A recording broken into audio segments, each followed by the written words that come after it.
Okay. Hi, everyone. Sorry, I was taking my notes to be sure to say everything that I want to say. Thank you, everyone, for coming today to the third edition of Next Market Live. So I'm Eugene in English, CMO at Weglot, and with Emmanuel of Ipanovia. We are very happy to welcome you today to talk about a new country to expand into, the UK. So it's our third edition. We started with Germany and with Spain. And yeah, the general learning we have so far, any country is different, any country is difficult, any country has a specific culture, a specific go-to-market, a specific way of selling, of doing marketing. So basically, you have to re-challenge yourself as a company when you enter a new country. And the UK is no different. I think a lot of people and a lot of companies use the UK either as a first step before going to the US, or the other way around, US company using the UK as a first step to enter UK. And for me, it's the best way to fail, to see the UK only as a first step towards something somewhere else. So the UK is a very competitive market. We'll discuss it today. So yeah, the goal is to share with our great speakers that are coming today concrete examples about the UK, how it's difficult, how to start there, how to kickstart your growth in the UK, and then to scale. So yeah, about Weglot, just quickly. So we are a website translation company. We help companies basically grow their visibility online. We are 45,000 customers all around the world. And so we see every day how they struggle or succeed in their international expansion. And that's why we wanted to launch and we started this Next Market Live event series. And we have a lot of big news coming up on the Weglot side. Of course, AI, as many companies, is changing our business. And just to let you know, I will not reveal everything, but will help you even more grow your visibility online in the next few weeks and months with Weglot. So keep an eye out. And yeah, just to briefly end, I wanted to thank, of course, all our guests coming today for the two roundtables. Thank you so much for sharing openly what happened for you, either the success or the failure. Thank you to Ipanovia, our partner, for making also this morning possible. And a special thank you to Margot and to Noemi at Weglot who organized this event. It would not have been possible without you both. And yeah, finally, the goal of today is that we share. I know that everyone says that at every event, but really, ask your question. We are not 3,000. It's a small. We want to keep those event as a small scale because we want you to ask your question. If you are opening the UK or if you are planning to, ask your question. We are here for that to answer. The guests are here also to answer your question. We'll keep time for that. So yeah, that's it. Let's get into it. And Emmanuel, if you want to say thank a few you. Just to introduce myself rapidly. So I'm the founder of Ipanovia, and at Ipanovia we help brands grow beyond borders in 20 countries, from the early design of the go-to-market strategy all the way through the operational execution of the strategies. A few words about UK. I think succeeding in the UK is not just a matter about entering another market. I think it's about proving that your model is capable to scale, and that it's really a springboard for another geography, typically. So I think what we need first when we enter a new market is clarity about what we're walking into. And that will be the purpose of the first session that we'll be having today together. And I'd like to first invite our guest speakers, Adrian for Molly, Irene for the French Chamber, Laure for Impulse, and Baptiste for Fleet. And I will invite to start with introducing yourself. who you are, what you do in your company. So Irene, would you like to start with? Hi everyone, so my name is Irene Régnier. I'm the head of business services at the French Chamber of Commerce in London. Thank you. Laure? Hi, my name is Laure, and I'm responsible for international expansion at Impulse. Baptiste? Hi everyone, yeah, I'm VP Growth at Fleet, and yeah, part of my scope is international expansion. And Adrien? Yeah, hey everyone, I'm Adrien. I'm country manager at Molly, a payment service provider in Europe. Thank you. I guess you can take a seat. Irene, I'd like to start with you. Could you give us a quick mapping of the UK landscape? How do you see the recent changes in the market for the companies that would like to enter the market? Thank you, Emmanuel. So first of all, I want to apologize. I haven't been doing many English speech recently, so you might hear a very strong French accent, for sure. So this said, if I had to summarize the UK in one sentence, I would say it's one of the easiest markets to enter, as well as the most competitive to succeed in. So as Ian said, we need to unpack. I have a few figures I would like to discuss with you. Let's talk about, I hate microphone, sorry. Let's talk about structure, so France and the UK. So the UK is an island, as you know, and France is twice the size. But in terms of population, it is almost the same. So the market will be 68 million of people across the channel. London is still the dominant of the UK economy, and it concentrates most of the decision-making power. It has most headquarter function for international groups, and it dominates investment flows. However, this centralization should not hide a realistic regional force, which we can say with Scotland, particularly Edinburgh and Glasgow, which is strong in fintech, energy transition and advanced services. Manchester and Leeds as well are emerging as serious digital and SaaS hubs. Bristol and Birmingham are expanding in engineering and innovation-driven services. So the UK is not decentralized, but it is multinodal with a dominant core.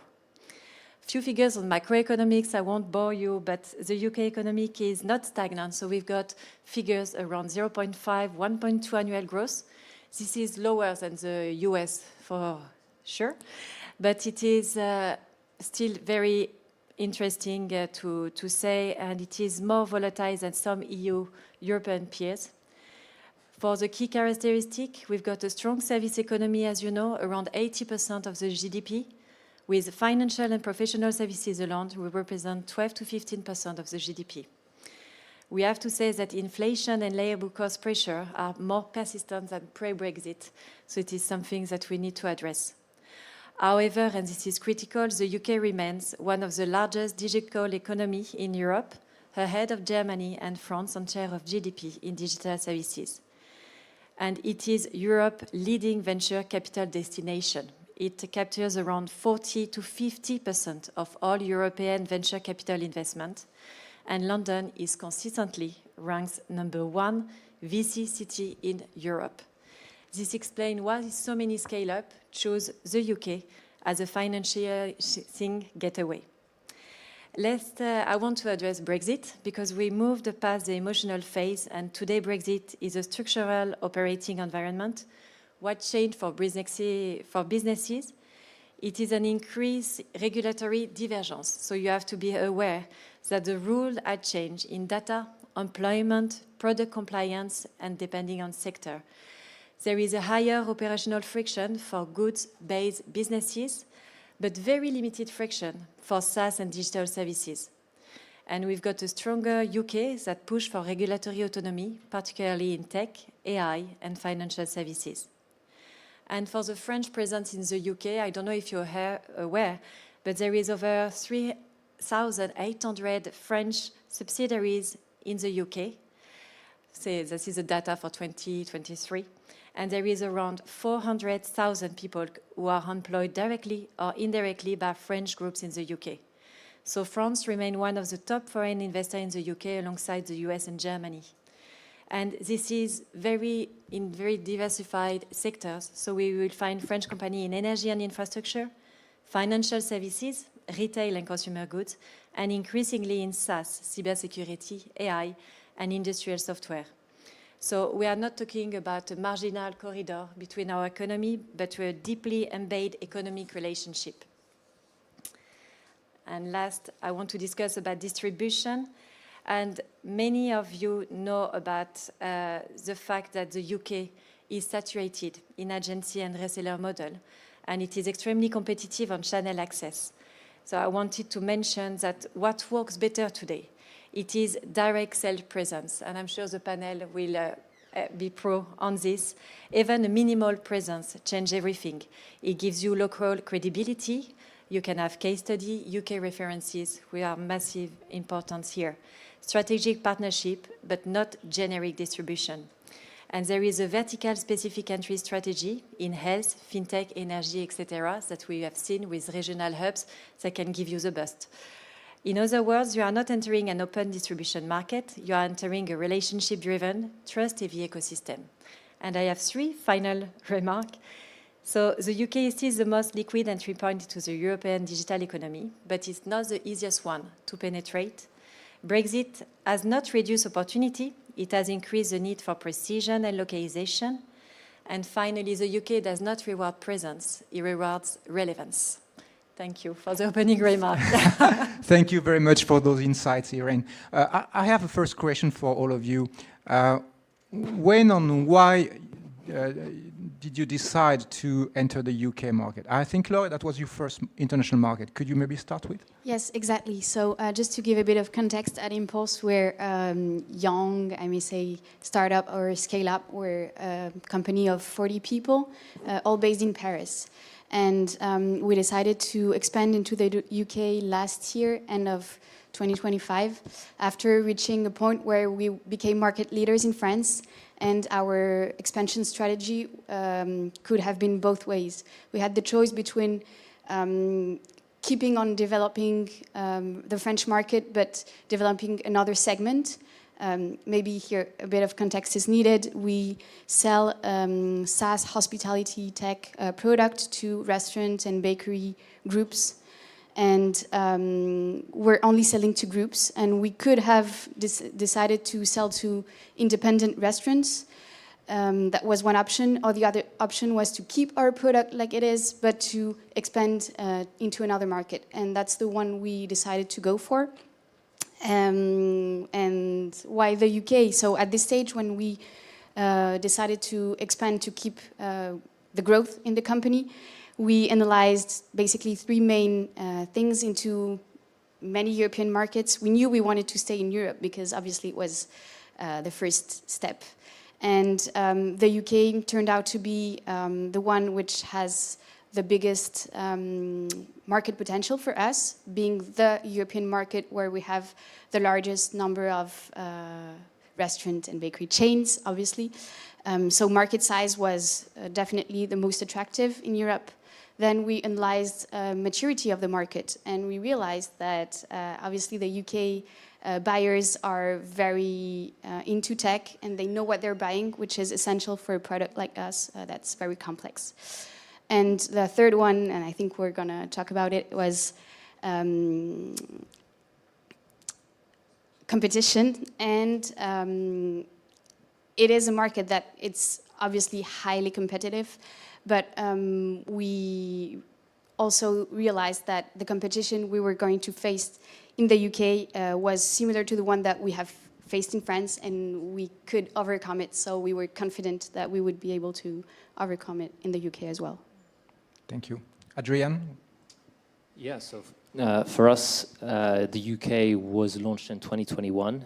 It was one of the first markets that we launched outside of the Benelux. Molly being a company that originates from Amsterdam. And similar to what was just said, I think we saw it was an extremely mature e-commerce market, more even so than the likes of France and Germany. But we also, saw and heard in that market from early prospects and customers that the sort of perceived cost to switching was very low. I think there's a lot of demand from e-commerce merchants in the UK for mobile-first apps that will, integrate your invoicing, integrate your accounting, give you, easy access to lending, and all of that, mobile-first. And so, companies that have that type of product and DNA in their tech, I think, are likely to have success in the UK. That's the bet we took, and the reason why we launched a few years back. But you told me that UK is the second market for you in terms. So if you consider all the markets, into second in size, but your market share, for you, it's only the fifth market. Could you tell us about the environment that you faced, and what are the gaps between? Okay, this is a huge opportunity for you, but at the same time, it's a difficult market. Yeah, so we launched UK in 2024, and we start international expansion in 2022. And yeah, like a lot of companies, we started with a pretty Excel mapping different dimensions, meaning like easiness to the business, competition, demand, and such. And yeah, UK was the first one, obviously. And we didn't start with the UK. We started with Spain. Because we thought it was the easiest market to enter at the beginning without a lot of competition. And yeah, I think we start with the playbook and such, and at the end we went to the UK after Spain, Germany, having already the playbook in place, etc.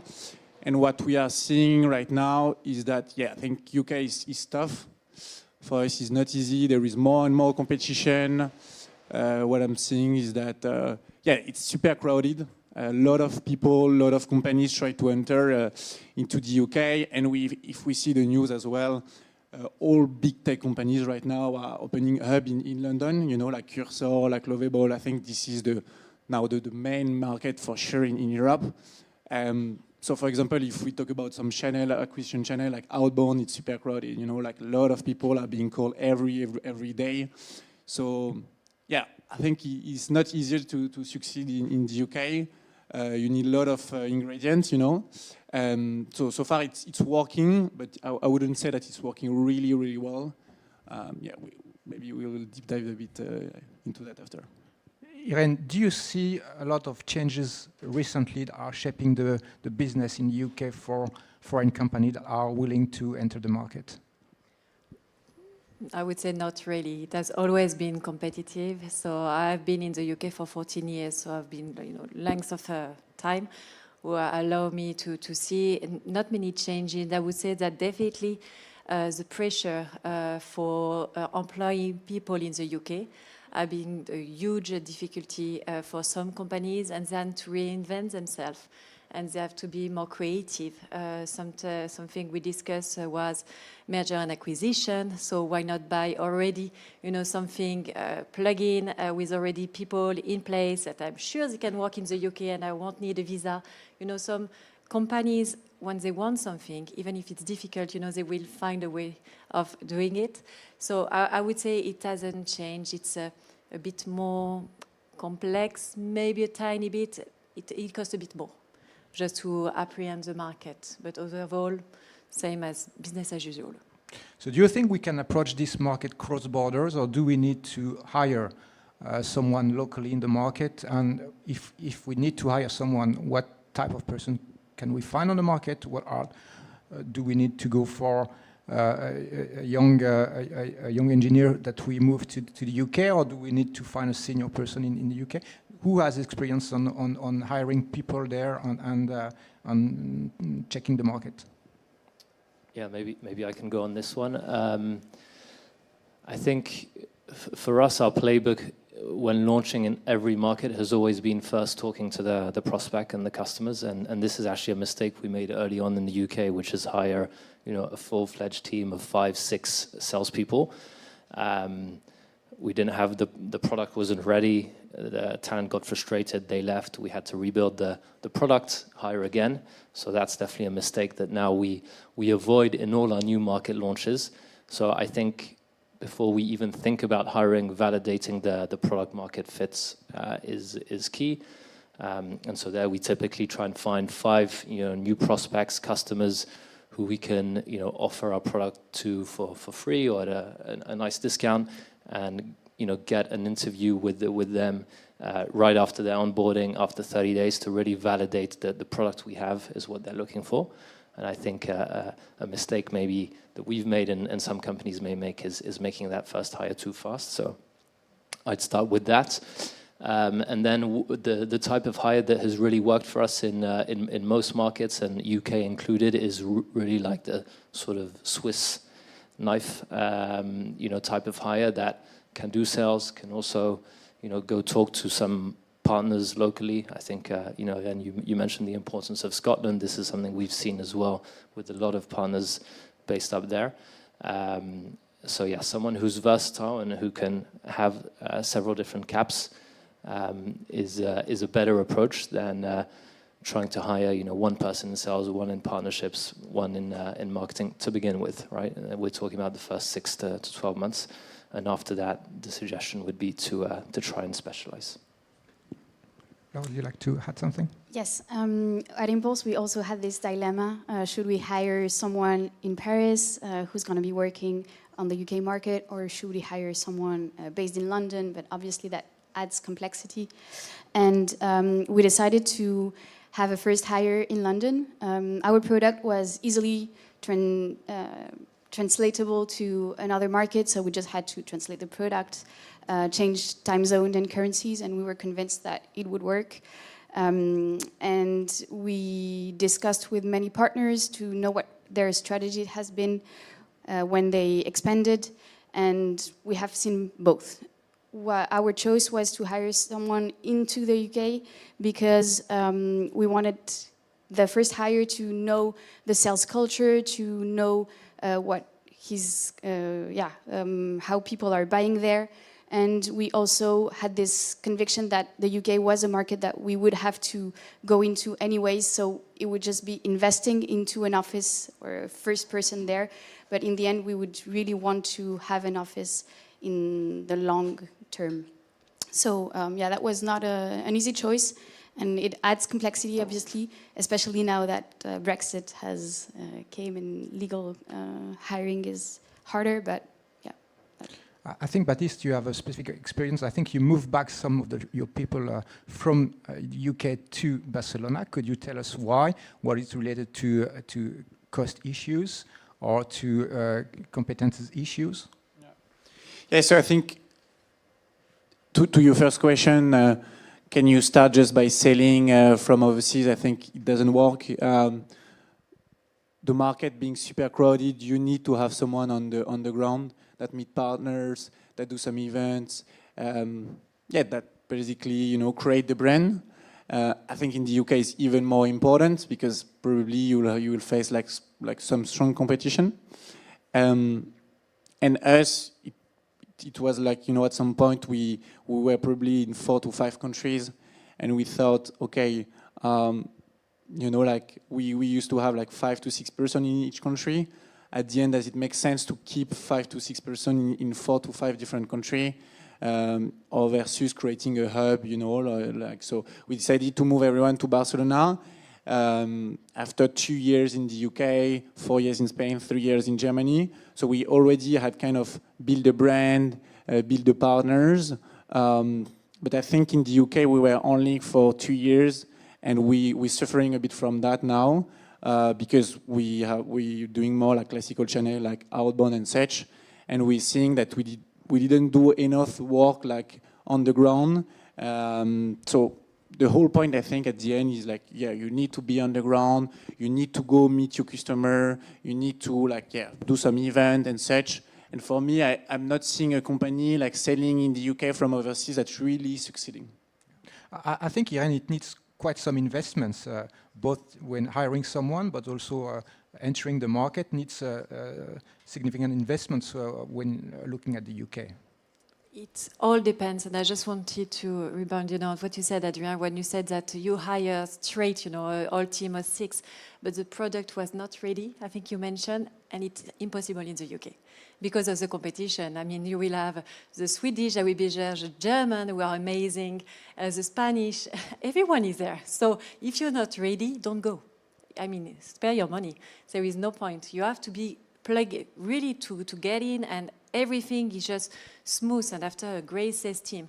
In terms of cost-wise, so we've got charge patronale and employer national insurance 15%. So it will be music to hear a lot of French people. So it's basically low, but the salary are higher. So it is the same cost if you have like Parisian salary versus London. Basically, what you don't give to the tax office, you will give it to the employee. So in terms of cost, it will be same running cost. If you go outside of London, cheaper cost, but you've got infrastructure, you have to be able to go by train or plane, etc. So you really have to mitigate the cost. But it all depends. But it is a vitrine as well. It is a showcase. You are in London. So for your international clients, sometimes it's a prerequisite. You need to be in London.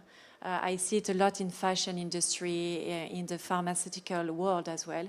So it is Paris, it is London, it is Berlin, Madrid. It is, one of the puzzles. So I tend to say sometimes London, it's a cost center for sure, but it is also it is a marketing tool.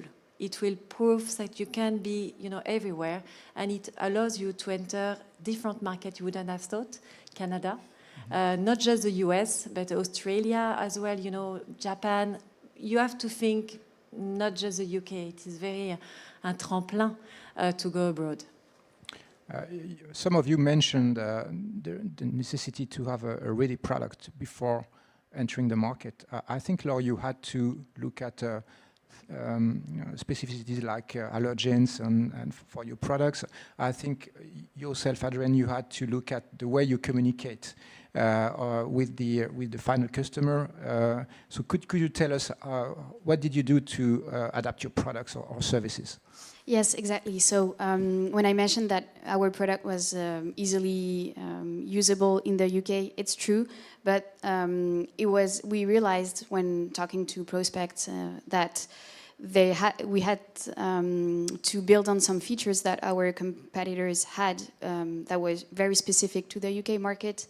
We're selling an inventory management system, and in France, allergens and nutritive values are not as important than they are in the UK. So we realized that if we wanted to displace our competitors on the UK, we would have to level up on these features. So we definitely had to adapt more than we thought we would.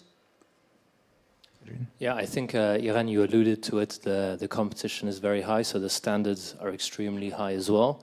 And, for example, if you're a payment service provider and you want to launch in the UK, if you don't have a very smooth integration with Apple Pay, Google Pay, while it's being about 40% share of checkouts in the UK, I mean, good luck. It's going to be very difficult, and you need that on every e-commerce platform. I also think the sort of what the buyer looks for is very different in the UK compared to the French market, for example. In France, right, you really have to demonstrate by A plus B that you're going to give your client an increase in conversion or operational efficiency gain to make it worthwhile for them, and not just look at cost to begin with. In the UK, I feel like the buyers will open up a lot more on return on investments, and they'll be the ones proactively asking you, what can you give me in terms of return on investment. So I think it's important to keep in mind that they're much more data focused, and they want to see this with clear proof points and case studies that you've been able to build out in the UK. Baptiste, would you say that the market is very price sensitive, and what do you see from the competition in your sector? Yeah, I think obviously, given there is more and more competition, companies are more aggressive, as you said before, I don't think it's more price sensitive than other countries. Okay. I think companies care more about ROI and such. I would say like German are much more like, like, can you give me a breakdown or exactly what does it cost and such? I think UK, you know, like they're more gonna be like, okay, what's gonna be the ROI and such, but not like as much detail driven as German. I think it's less, you sell less on the emotion, like for example in Spain or sometimes in France as well. But yeah, I mean, price being one of the main components. If you want to win, especially at the beginning, you need to be ready to attract customers and then lower your price, you know. So you would consider the market is essentially transactional when dealing with buyers and with customers. I think, Adrien, you mentioned that, of course, there's some cultural aspects to be considered, like the small talks when entering a discussion with someone. Could you tell us what's your experience on that? And Irene, I'd like to know if the French company that you are guiding on the market do realize about those cultural differences. Yeah, I think the forums for talking to your prospects and clients are different. In France, face-to-face is key. The network is really important. In the UK, face-to-face is not a must, but I would say that industry events, I think you mentioned it earlier, are very important. And there's a big attendance and a lot of curiosity, I would say more than the industry events that we have in France. So, depending on your industry, for us, I think the Internet Retail Expo in Birmingham worked very well. Got the Tech Week in Manchester. Those are also great ways to step outside of London and go meet merchants in those cities. And I would say it's true that the Brits are quite sort of straight to business, but I think you shouldn't underestimate the importance of building reports at the beginning of the conversation. There's the famous British word of banter, whatever banter really means. But I think the early opening around the local football team, for example, the UK market being, UK people being very sort of interested, invested into sports. This is what I hear a lot of the salespeople in the UK do when they're opening up their conversations. We've had even success, winning, brands in the golf industry and the tennis industry with, salespeople who are keen golfers, keen tennis players. I think there's a real connection there to be built as well with the UK people, and that's maybe slightly different to France. So, Irene, how do you think the French culture and the British culture align? It is something like sometimes a mistake that can be done because we are so geographically close, like 2 hours and 50 minutes Eurostar train, and you think, it's okay, I know. No, you don't. They've got a whole, historical baggage, like there are stories, there is a very difficult cultural meeting up in London is so international. So it is something you have to to embrace and to understand. Football, of course, big part of all the conversation. And at the French Chamber of Commerce, we help them actually for the Franco-British relationship by hosting a lot of events between French and UK businessmen. They will communicate, they will understand themselves, they will understand better. But I would say that if a UK businessman tell you, it's interesting, you can move on. Definitely he didn't like your product, and it is very a courtesy to say that, but you are not having a match there. So there is those little things, but you will only see them if you go to trade show and you really invest time and money, but mostly time, because it is time you won't spend somewhere else, you won't spend in France with your team and things. But when you go to trade shows and you meet them, you will learn. So it's really a legwork here. Okay. When we discussed law, you told me that there's another impact that has to be considered is the impact on the internal organization. I'd like to explain what you had to do to fit your organization to the new market, and I'd like to have this from all of you, telling us how did you modify your organization or align your organization internally?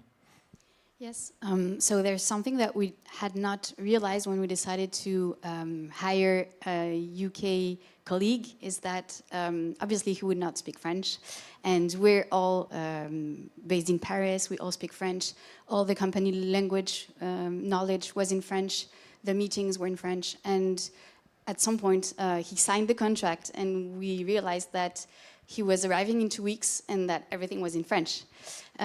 So we had to take this decision of translating all of the knowledge, but also telling the founders that now all of the weekly meetings would be in English because he would join by Meet, and that all of the rituals would have to be in English, that we would have him coming every month to create this energy, synergies with the French teams, and so on. So that's a hard decision, and I was really afraid of how would the French teams react to this, because obviously many of them did not speak English well enough to use it on a daily basis, and would not understand why in a company that's French, and when 99% of the teams are French, we have to speak English. We still took that decision, and I think it was the best decision ever, because today everyone speaks English. We're now hiring international colleagues as well, based in Paris. And we also took the decision with the HR team to support the employees who wanted to take English classes. So we also set up internal support for those who would want to take the opportunity to increase better improve their language skills. Other experiences on fitting the organization internally on your side? Yeah, obviously there is culture, and I think it's super important for the sense of belonging. And the more you go into new markets, the bigger that sense of, like being international and having the English as first language is going to be. And I think obviously then the second aspect is in terms of products, pricing and such, and thinking as a not French as first, not from a cultural standpoint, but product standpoint. For example, when we were working on our website, we used to start French at first and then translating it into new language, and we changed that as well. So I think culture is number one for sure, but then there is obviously other component, which is content, which is products. For us, currency is an important component. So yeah, there is different dimensions, I would say, that are quite important. But if you don't do that, I mean, what's the point of going abroad? French has its limit, obviously. And I would say the last point is, you hire sometimes at the beginning like French people, but then when you go abroad, you didn't think previously of their level of English. And we had funny meetings with like even important manager having I would say decent level of English, but limited. And they need to step up, because otherwise it's a bit strange, and it doesn't look good. So you need to help, your team to improve, because I think it's super important. Yeah. So today I help around 230 companies, so French subsidiaries in the UK, doing their bookkeeping, payroll management, and VAT stuff. And I'm always a bit surprised when I have to deal with some financial director. They don't speak English. So sometimes, in French, SME is not in Paris, obviously, so Paris is pretty good in English. But in other cities, if we go outside, the level of English is pretty average, way below sometimes, and especially with a senior manager. And they will need me because they will need a French partner in the UK to understand, and even those simple translation. I've been attending so many Teams meetings with the bank, myself and the company, and doing blah, blah, oh, blah, okay, and they will need that because they couldn't understand. And it is a very step back for some businesses, but thanks, there is a lot of tools as of today that they can plug in and to help them. Or there is a French organization as us in the UK and other key partners that we will know of. UK is certainly Europe's largest tech economy. I think it's worth 1.4 trillion euros. What do you think that a French company or European company is legit to go on the UK market with a technology with a SaaS solution, for instance? What is the perception of the market versus the origin of the companies being a French company or being a Dutch company, for instance? I don't really see that as a blocker. I think it's, in France we have a lot of loyalty to legacy providers, right? We like our big banks, we like the made in France. And that's definitely, I think, an obstacle for any international company. In the UK, much less so. I would say the perceived cost of switching from one provider to another is a lot lower in the UK.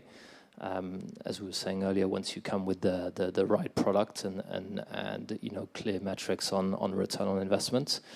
And I mean, we see it, whether it's in the payment space, whether it's in the neobank space, with so many new neobanks launching, and in the first months or years accumulating hundreds of thousands of clients.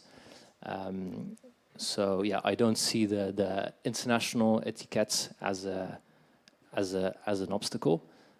If anything, I think it helps you maybe come to the market with references internationally that you can also cite, and yeah, I think it's something you can turn into a benefit. Do you think it's possible to come on the market without any international references, with only French references, for instance? I mean, that's what we did, right? When we launched the UK, we came with pretty much Dutch references, and maybe we had a few merchants who had signed up themselves through our self-serve flow. But in the end, it was, well-known logos like Heineken, maybe, or others that helped. And I think for sure, then the first logos you bring on board are really important, and I really would encourage trying to win, just a small part of the business. We did this with Gymshark, for example, in the UK, with just a few alternative payment methods for their other markets, and then being able to put in every deck that you work with Gymshark is a game changer, of course. So if you can, win a logo like that, even on a small portion of the business, that makes a big difference. Any other experience on the etiquette side of running a business in the UK? Yeah, I would be a bit more mitigated because obviously for us, we the first question about that our prospects would ask us is, okay, who are your clients in the UK? And we're like, we don't have clients yet, but we're market leaders in France. We work with companies that have more than 300 sites. We work with very well-known international companies in France.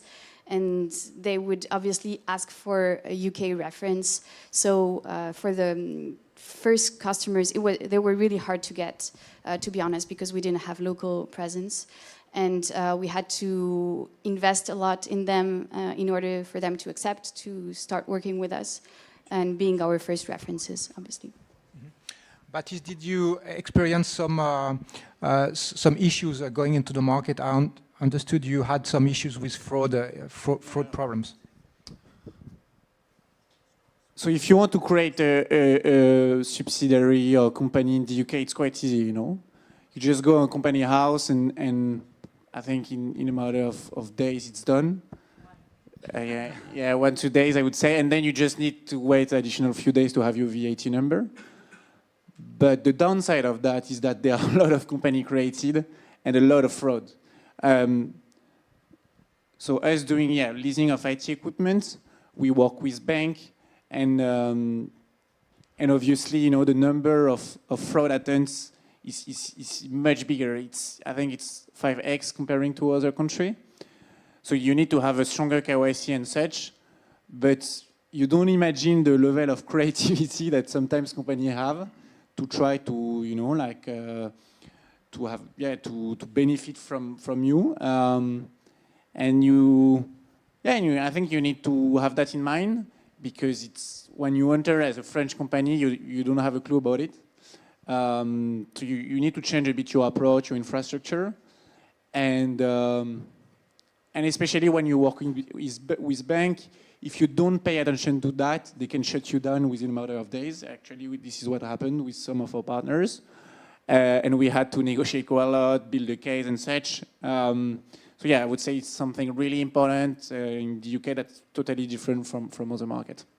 Yeah, and do you see any other compliance or legal issues that we have to pay I attention to? wanted to say that sometimes regarding the terms and conditions, for example, I have a lot of French companies, they translate into English. Yeah, it's fine. No, that's not fine. You don't do that. You need to have proper British terms and conditions. So don't sous-estimate the legal side, and to have a lawyer in your corner is really one of the first steps, I would say, sometimes even before banker.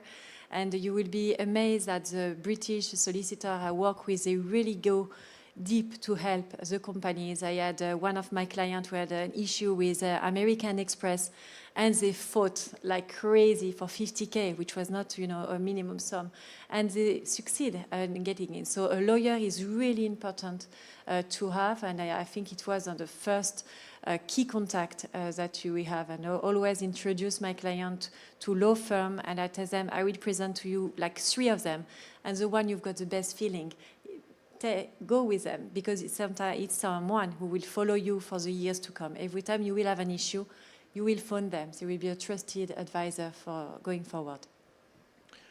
I'd like to come back on one of the importance of building a network in the UK. I think you all mentioned that going to events and building up networks is very important. How do you build that network? How do you find the people? How do you, whatever, for hiring people or for linking with customers? What have you done to build the networks in the UK? I can maybe start. So I think first you need to map what are you looking for essentially. Is it hiring? Is it first customer? Is it partners and such? So mapping all the different aspects, your ICP. And then after that, you start reaching out to people. But I would say, so I think it's a key component, but in the UK, I would say you need to be much sharper because people don't have time. I would say second thing is that London is big, so when you do some meeting, you need to be prepared and planning everything in the same neighborhood, which is different than, for example, Paris. I think it's also quite transactional. Even more than other countries, when you expect help, you need to help them as well. And I think that's it. So I would say, do your mapping, do your research, get some intro, way easier than reaching out, I would say. And then be sharp, be straight to the point. Laura, would you like to add something? Yes, well, for us, the ecosystem strategy has not been that different in the UK than in France because we always have been very active on partnerships. So we decided also that in the UK we would, and that is very similar in our industry at least. So yeah, building on partnerships, and that's also why we wanted to have a first hire based in London, because it was essential for us that he would be able to attend events, meet people, go to fair trades, etc. And it is making the difference for sure. Thank you. I propose we take some questions maybe in the attendance, if anybody has a question.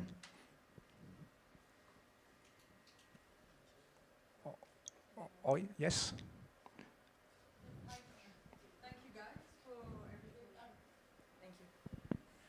Thank you guys for everything you said. Very, very interesting. For my part, at my company, we're working with large accounts and like subsidiaries in the UK of more big and international companies. And we are facing like the headquarters of those companies are usually based in the US. Do you think like the UK subsidiary have their own decision power or not? Because a lot of times we are redirected to the headquarters because we are selling a SaaS. What do you think of that? Is it something that we can overcome, or is it just the reality of the market? Thank you. In which sector for SaaS? Selling to professional services. So part of our clients are Grant Thornton, KPMG, EY. Thus the US connection. And I would say it can be sometimes so they will divert the reply to you. Oh, I'm sorry, that's the US. So it can be one of the things. Depending on budget wise, they will concentrate. I would be surprised that they don't have their own decision. And, but they are all struggling with financial. So if the US said you keep what you've got and you work with it, they will be tight. And it might be one of the issues. But if you can prove that you will be cost saving and return on investment was mentioned several times, it can be, your foot in the door. Thank you.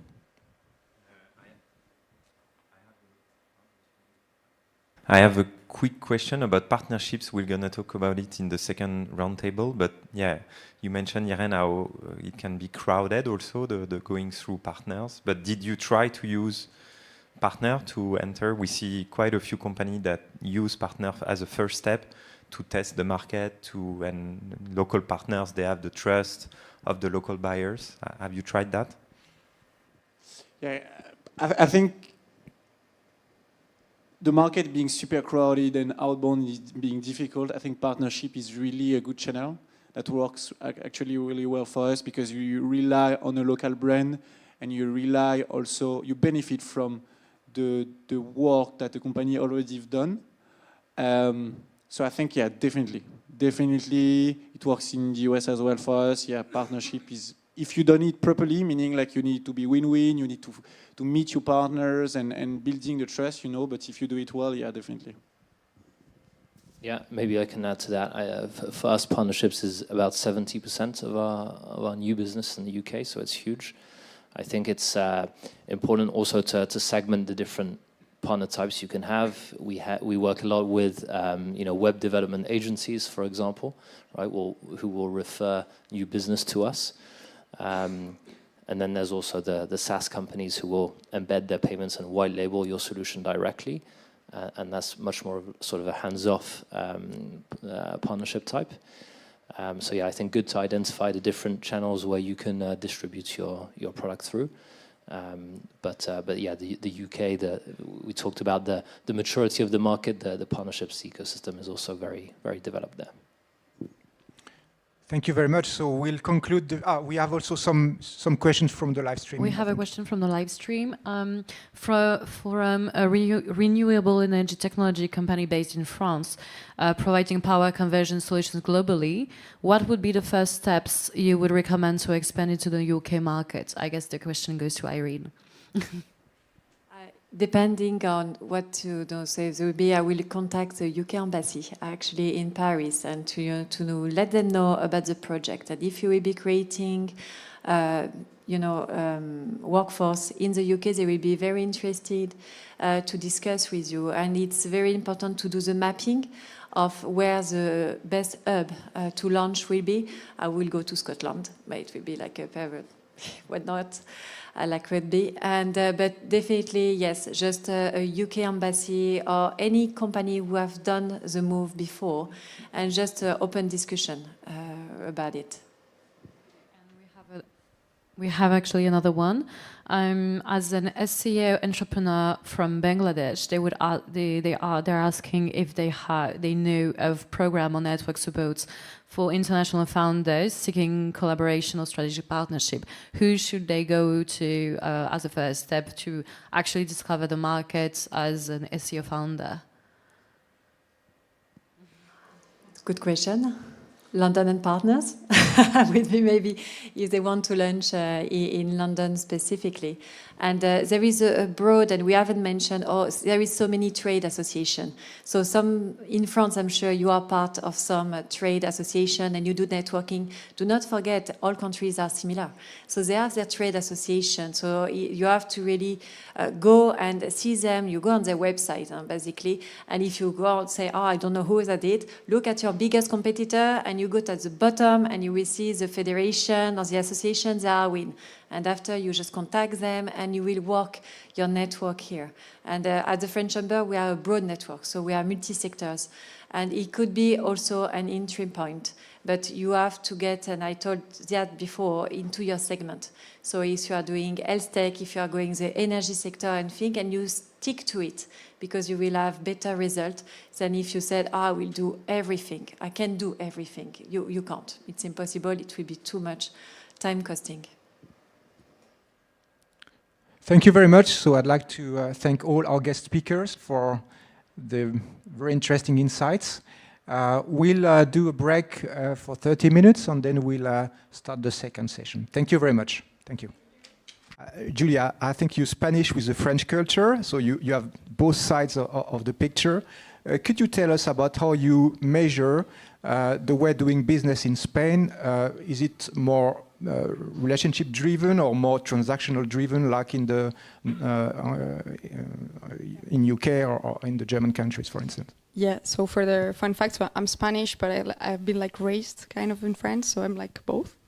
So I took the the Spanish market like 6 months ago, but I was only working for the French market until then. So I thought, like, I even had like this culture inside me, even if I'm Spanish. Like, I started working with my Spanish team, and they were like, "You're the French girl," so super weird because I'm like Catalan, but that happened a lot. So I guess like this can happen to everyone that starts with maybe a French approach and go to Spain. So I think what you really need to take into account is relationships are super important. Like, and I think even talking about the price before, that's interesting. So with the price, you need to talk about the price because sometimes the mentality of having just added value or this tool is going to give me that many hours.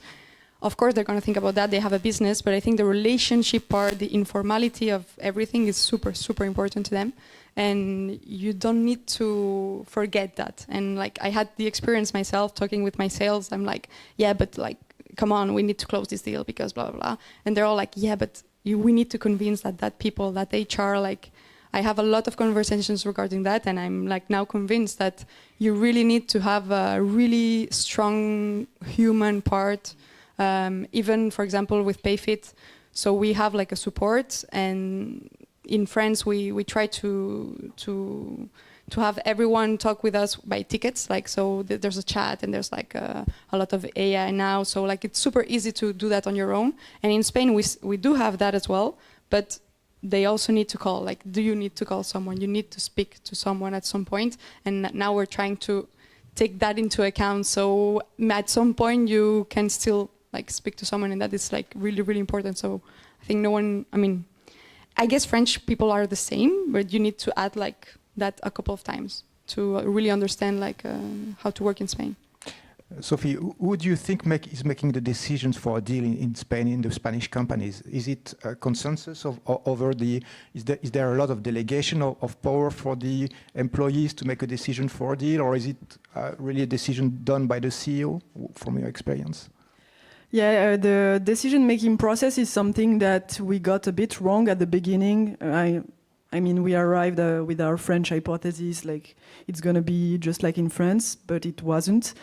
In France, in our field, we very often, not always, but sell directly to the HR director or HR, even not director, but manager who is in charge. And we tried to do that in Spain, but quite quickly we saw that the decision process wasn't happening this way, and that they were not the only one making the decision, that the CFO had to be involved, the CEO, it depended in each company, but we faced that there was a little less decision power in the end of our usual key persona that we had in France, and that led to changing a bit the way you do business. Maybe not doing content only for your HR, but trying to see how you can convince more people. So yeah, this is something we got a bit wrong in the beginning, and we needed to adapt. And plus the relationship side, very, very important, as Julia said, need to get in touch with all these people. when we did the business from France, it was manageable but very difficult. Now we have a country manager on the field. A few weeks ago, he brought a deal. He encountered the prospect at the children's park on a Sunday. So this is the way the the lead started. So, and it's, I think, quite typical of Spain. Okay, David, just to come back on that issue, what are the biggest misconceptions from foreign company going to Spain? What are the big mistakes that they are doing today that you see and that you need to correct? Yeah, it's difficult to say. Just to add to what you were saying, I think HR particularly is not as strong in Spain, so you need to involve more people. But I would say, yeah, the way decisions are made are a lot still into the C-level role. So it's difficult that someone not in a C-level is going to be your champion. So try to build more than one relationship. On the other side is again the try to automate everything might be an issue. So I would say, or at least what we recommend, automate as much as possible, but give the feeling that this is personal and try to have these let's say meetings where they feel like, oh, we are an important client. And for us, this is something we try to do at least once a year, that me as the CEO go to see the most important clients, have lunch with them, and they can see that me and the C-level team are behind everything that's happening. And if there's an issue, they can call us. I remember I was talking to, again, it's in the construction sector, but a very traditional company.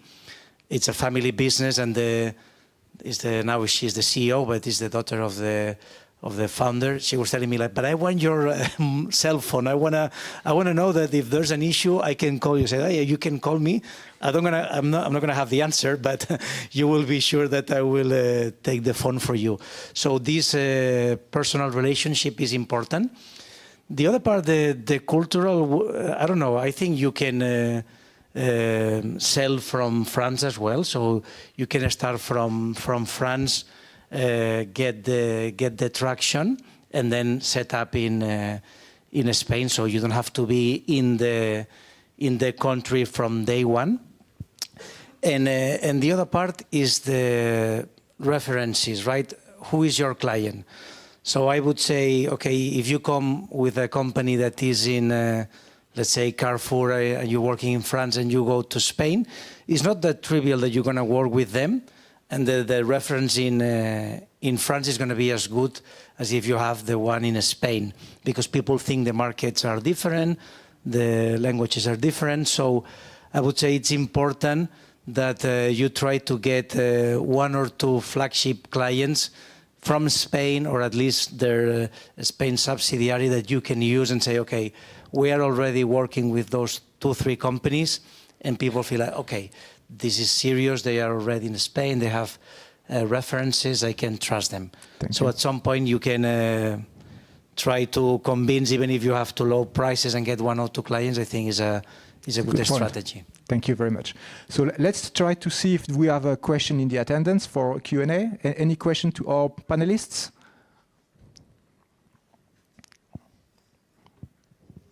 Yes, please. I was going to say we are not in the States, because in the US everyone will raise their hand. In Spain, nobody raises their hand. In France, 1 person. So yeah, I'm that 1 person who raised their hand. Well, I wanted to ask you about these differences between Spain and other markets, and about the closeness and the relationship that you have to have with your clients, and it's WhatsApp as a communication channel. And here in France, we don't see that much. We see as a communication channel mostly SMS, if you want to text or send a text. Do you find as well WhatsApp as a right tool to communicate with your customers, both in the sales side, customer service side?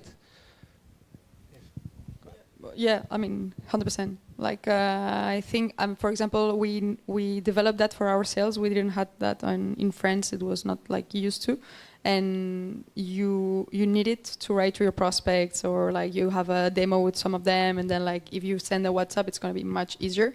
Then the other way around, they also try to contact you a lot via WhatsApp as well. So for example, like we had WhatsApp in our website. We took that out like this week because it was like too many customers just talking via WhatsApp instead of using like the chat they had inside their application, which is the same. But yeah, I think it's pretty useful. Like it's something maybe you don't think about it when you go there, but yeah, 100%. I would say for B2B, definitely. It works a lot, so people are really, really active. For B2C, if you go to SMBs, if it's corporate, it's not very normal to use WhatsApp, but if it's SMB, a lot of them, they will communicate through WhatsApp, and that will be the main point of contact. We've done even for a client that is, they work with restaurants, and we did an AI application that the client sent a voice message, and the AI reads that and is able to deliver the order, because that's the way all their clients are communicating with them. Thank you. Okay, another questions? Yes? Now we have many questions. Hello.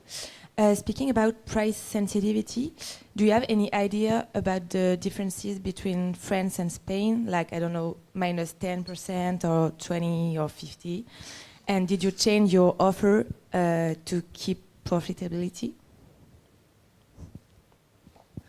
You have experience firsthand. I would say 20 to 30%, that would be the sweet spot on average, right? But then you have to see that you can do that discounting. I mean, you can have the full price and then discount if you don't want to change it. But if you have an enterprise sale, that will be very useful, that you can discount because they have volume, or you find something to discount. But that's the average I see in most clients. I don't know your case. Yeah, it's like 25% less as well, because for example, for us, payroll in Spain, it's like less expensive in general. So like the just your competition is less expensive. You need to lower your prices. But yeah. Okay. Thank you. Another question? Hi. It works? Yes. Yeah, so I have a question for you guys. Since I've seen that some Spanish companies sometimes see that France is kind of advanced in technology, so they see that some companies are already using a lot of technology in France. And in this sense, I wanted to ask you, because I've seen both sides of the story, some people that are working in France for Spain, they use French numbers, and other ones are using Spanish numbers. And I've seen good results on both sides, either calling for a French number to Spain or a Spanish number from France to Spain. And I wanted to ask you, what do you guys think about it? Do you think it's a good idea to still use like an international number to call to Spain? Because sometimes I've seen that people that answers, they think, okay, it's a French number, so it's a good thing, you know? And in outbound, I believe that calling is really important. So what do you guys think about that, about this kind of issues, for example? Yeah, I can maybe answer.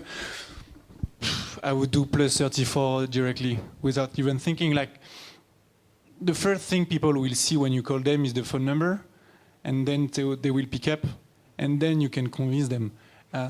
Probably if they see plus 33, you might have a drop, I don't know, like 30, 50%. And then, you know, it's a funnel. So if the number of the answering rate at the beginning it's much more important, it's easier then to convince them. And you might have heard that Spanish prospect companies think that French is more like more advanced. But this was not my feeling, to be honest. I think Spanish people want to speak to Spanish ideally, or at least kind of Spanish, or you know, Spanish phone number. So yeah, I would do that directly without even thinking.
Okay, thank you everyone.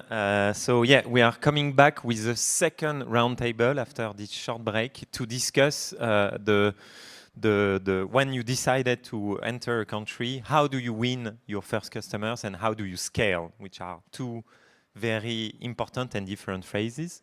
So thank you everyone for being here today on this second panel. I will let you introduce yourself briefly, so who you are, who you work with, and why are you related to the UK? Okay. Hello everyone. Nice to see you all. I'm Thomas Vore. I'm working for Exotech, a French company doing warehouse automation, so robotics, software, etc. Born in Paris but raised in Lille for the company, not me.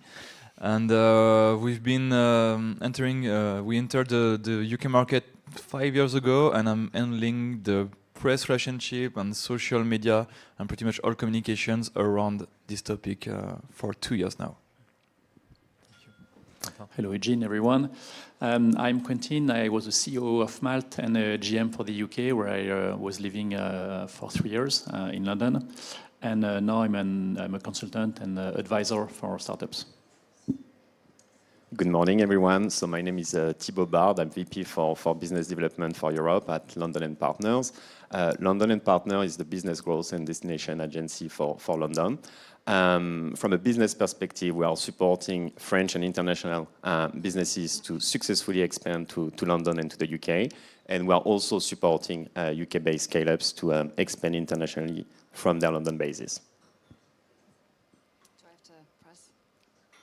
Hi everyone, I'm Rebecca. I work for Pleo. We're a spend management solution, a Danish company.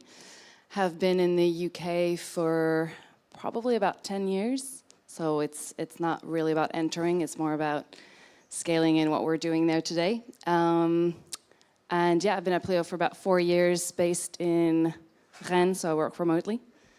And that's about it. Thank you. Hi everybody, I'm David. I'm from IBAN First. I'm CMO of IBAN First. We are serving SMEs, European SMEs who are doing business abroad. And actually we are in 12 countries, and we've acquired a company in the UK 4 years ago, which we integrated. And so we are regulated both by UK and continental Europe and striving there. Thank you all for being here. Quentin, I'd like to start with you because first you were here last time for the Spain edition. Thank you for coming back. And I remember you saying that one of the challenges that you faced with Malt in Spain was that you had no competition there. You had to build the market, basically, to evangelize the market, which is very different in the UK, where, as we've said before, it's very competitive. Can you elaborate a bit on that, how it's different to launch in a market where you have a lot of competitors, how the pros and cons of that? Yeah, when we launched in Spain, it did no competition, and we felt that it was an advantage. Blue ocean and everything is ripe for the taking. But you have to explain to every single customer what you are doing. You are a marketplace. People don't know what marketplace is. You are a tech startup. People are not super used 10 years ago to working with tech startups in Spain, and freelancing. What the hell is freelancers? You know, in the mind of the Spanish procurement, a freelancer was someone working 2 days per week in Valencia on the beach and working for startups, not for corporate clients. While when we arrived in the UK, there were already incumbents. 25,000 recruitment agencies in the UK sell full-time employment and contractors. You know, they do permanent recruitment and contractors. And so you just have to be better than them. You just have to explain that you are better on, I don't know, payment terms, on integration with IT, etc., etc. So you have someone to compare with, and so that people can easily understand what you are doing and what is your service, and that makes it much more easy to have a discussion and to launch a discussion. Then of course you have to be good at what you do with good price and good positioning. But yeah, it makes things much easier. The market is already structured as well, meaning that there are events. There are potential partners. There's an ecosystem, you know, in your category that you can speak with. Great. Thomas, same for you. Yeah, why did Exotech decide to go to the UK? Because yeah, as we've said before, you need to reason to to enter a new market. There is to be an opportunity. We believe that like our main advantage is that we are densifying the warehouses, like how you can put much more things in a smaller space, and UK being an island, it's pretty much a good way to promote this kind of topic. It was also kind of an opportunity because we developed a strong partnership with Decathlon in France 5 years ago now, and the deal was to develop 7 warehouses around Europe, one of them being in Northampton.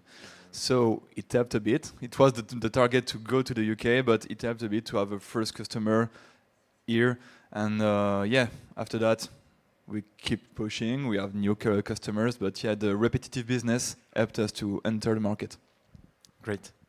Rebecca, for Pleo, I think it was also quite natural to go to the UK. Yeah, I was gonna say that. So when we were prepping for the panel, Pleo is a Danish company, so it was a fairly natural, organic segue, I think, to enter the UK market. The product was there. English was not a barrier. There was the appetite, definitely the market size, the opportunity. We were adding customers from the UK on a daily basis. It just absolute natural fit. Not to say that it was easier to do it per se, easier to enter, yes, per what we were saying before, but it is a very competitive, so it's a daily job now to maintain that. But yeah, I'd say fairly organic for us. Great. David, what about you? We are in the foreign exchange market, and obviously UK being at the heart of this 4 years with the GDP. Also, we've been following our clients, and so we have many clients that are operating from continental Europe with subsidiaries in the UK, or the vice versa. And so it was very natural for us to serve UK company as a continental Europe company, but the contrary. And then the Brexit came, and it became harder to make money flow across the channel. And so we position ourselves also as a two-leg cross-border payment provider. So no brain deal, we went to the UK. Great. Thibaut, yeah, as a partner, when you help companies go to the UK, do you see good reasons to go and not so good reasons to go to the UK? Yes, there are plenty of good reasons, I would say, to expand to the UK and specifically to London. Of course, we just raised the competitiveness landscape in London and in the UK. This is true, but it's also a market that is full of opportunity, as you can get access, especially in London, to the top corporates, the global corporates from the world. You can also access to funding. I think it has been raised earlier this morning that London has attracted more VC investment than Paris and Berlin combined, to give a concrete example. And you can also access to talents, which is also one of the key reasons we can see scale-up companies are expanding to London and to the UK. Great. Thank you all. And yeah, I wanted to ask we already touched that point on the first roundtable, but the question of how do you start? Remote first? Do you hire directly? What are the pros and cons? Quentin, I remember we did a podcast together, and you said we can't build trust on Zoom. So yeah, I remember you saying that you took some of the Malt team to go yourself plus them in the UK. So I guess you're more in favor of going on the ground. Can you expand on that? So I moved with my family to the UK for 3 years, and I brought with me 2 sales and 1 revenue ops with me. But we bought a company in the UK.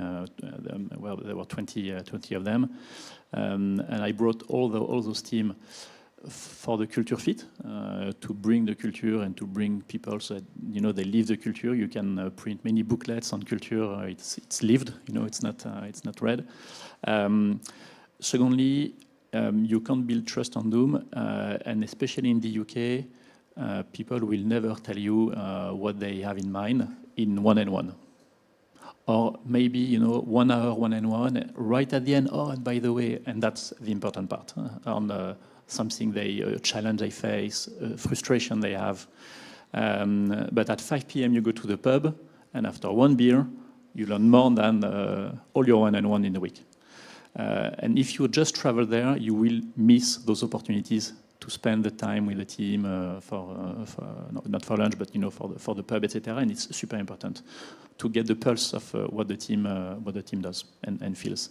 While in Netherlands it was the opposite. You know, they are super straightforward, but in the UK there's always this habit of being very polite and actually, if you want to get a good sense of the British culture, there are a few things, very practical advice. You can follow on Instagram Very British Problem. It's a very cool account, gives you views on the culture and the way people speak, or the Archbishop of Canterbury, to get some inside jokes about the UK, and you can, you know, get into the culture faster. So yeah, I really believe in international mobility. And so that's for internal part, but for external also. Clients, many people don't live in London. And if you want to speak with your clients, a lot of them will live 45 minutes to an hour and a half away, sometimes in Cambridge, Oxfordshire, etc. And it takes them an hour and a half to come, and so they will come to the office once, twice a week. And if you want to meet clients, you have to be on the grounds to have this opportunity of, you know, whenever you're in London, I'm here, we can have a breakfast, we can have a lunch. If you're traveling, you will miss also those opportunities. So that's another thing to consider. Thank you. Rebecca, I think you don't fully agree on that. You can start a bit more remotely. Yeah, so it's interesting because when you were speaking just now, I was like, yeah, I get what you mean, like the pub and, you know, you're building that relationship. But then I was thinking about what we said earlier around like transactional, and we were talking about it in the first panel as well. And I think I was also trying to understand what I meant by transactional, because it's a word and it can mean a lot of things, and, you know, whether it's the business, the trust. For me, I think transactional means the trust velocity is faster. It doesn't mean that it doesn't take time to build trust in the UK with your customers, potential clients, prospects, and so on. It doesn't mean that it's not difficult, but the trust velocity is faster. In France, it can take months to build that trust. When we launched, for example, on the French market, like the momentum you need to build with your customers, whether it's like through marketing events or even on the phone or something, just it can take forever. And it's also very much, you know, focused on our culture, and, you know, we're a skeptic bunch at times, and that's just, you know, the reality of France. I'm not saying it's not the case in the UK, but I do think you can build trust a bit faster. And it was interesting what Irene said earlier around, it's about, it's not necessarily about presence, it's about relevance. And that, like, you can also really see it. You need to be present, you need to go to, whether it's events or be on the ground or meet your clients at different, like in different ways. But it is a bit faster to build that connection, and once it is built, they will move a bit faster on the deal side. So then you have to maintain it. Like it's not built and then it's, you know, acquired and by default you have to maintain it. But that's kind of what we've seen in the past. Okay, and just a follow-up question. I remember that Pleo, you launched quite a huge number of countries at once, and there were countries where you went all in with what Adrien was saying, like building a big team right from the start with zero business, and that it kind of failed in some countries for that. Yeah, I don't think it's not about the fact that it failed. It's just, as Adrien was saying, you learn from how you build your own playbook. So there isn't a playbook that you can build for every market. It's just, I think it's fairly, like playbooks, sure, but you have to have a very customized playbook per market. And if you think that you can open the French market or the Dutch market or the German market or the Spanish market in the same way? Not really. It can be the case for localizing your website, the very, very basic things you need to do. But once you start thinking about what's your go-to-market strategy, who's going to be on the ground, do you use partners, do you not use partners? That's very specific to every market. And that's where companies in general need to be very careful, I think. Thank you. David, so yeah, you started with an acquisition, so it's a bit particular. Why did you decide to go that route? No, actually, we have 3 playbooks to open countries, one from scratch. We did that in several countries through acquisition and also through partners called the white label. So they are already operating locally and we serve them with the platform. Actually, in the UK, we did at the same time the acquisition and the white labeling. Acquisition is about the license. We needed a license to operate in the UK, so this was the easiest way to get one. But also buying a book of clients so that you get the references, having a team in place, not really a brand at the time. And we went to the partners to have the access and the brand, which actually was very successful. We got our first millions very quickly. That's the positive side. If you want me to go into the more challenging side of all of this, yes, it's that it was mentioned by Ryan in the first discussion. We were not ready with the right value proposition. So we said we're going to have it in 3 months. It took us 18 months. 18 months means 2 sales teams were burnt, hired. So we underestimate this. We discovered a partnership, meaning in the UK, which was super harsh, super hard. Localization, a lot of stuff. What is really striking me now with a bit of, now it's all working better, is that compared to all other countries, it took us a lot of time to fail. When you go abroad, you need to fail fast. In the UK, for many reasons, you don't understand that you're failing. You think everything is going well, you follow your playbook, your data is well, pipe is growing, you say, okay, we're on track, actually it's not a good pipe. Same for messaging, the same for partnership, the same for many aspects. It took us more time to understand where we were failing, and that's why from 3 months it went to 18 months. Okay, and that's something which we're still very cautious about. It looks like good. UK people, though, as I'll say, it's super interesting, works well. If you don't go to the pub for the last 5 minutes, you go forever and then you fail. So that's the very big culture difference, even if we had this acquisition and all good setup to go very fast. Great, very interesting, thank you. Thomas, Exotech, you used quite an unusual channel to grow, which is PR. Can you elaborate a bit on that? Yes, so as I was mentioning, Exotech is a young company, like 11 years old this year, and we are competing with the huge players, pretty much players that have been there for 30 or 50 years or so. So we decided that once we get the first customers, that we decided that the UK was a new target. The goal was to build credibility, which was not a small problem. So we worked quite hard on finding the right PR agency to help us locally, because we could have worked with our French agency that has also some other people working in the UK, etc. But we wanted to have a dedicated UK PR agency to help us to do so, because what we found out is that in the UK, at least in logistics and warehouse automation, they are really looking into press to find who is the real deal.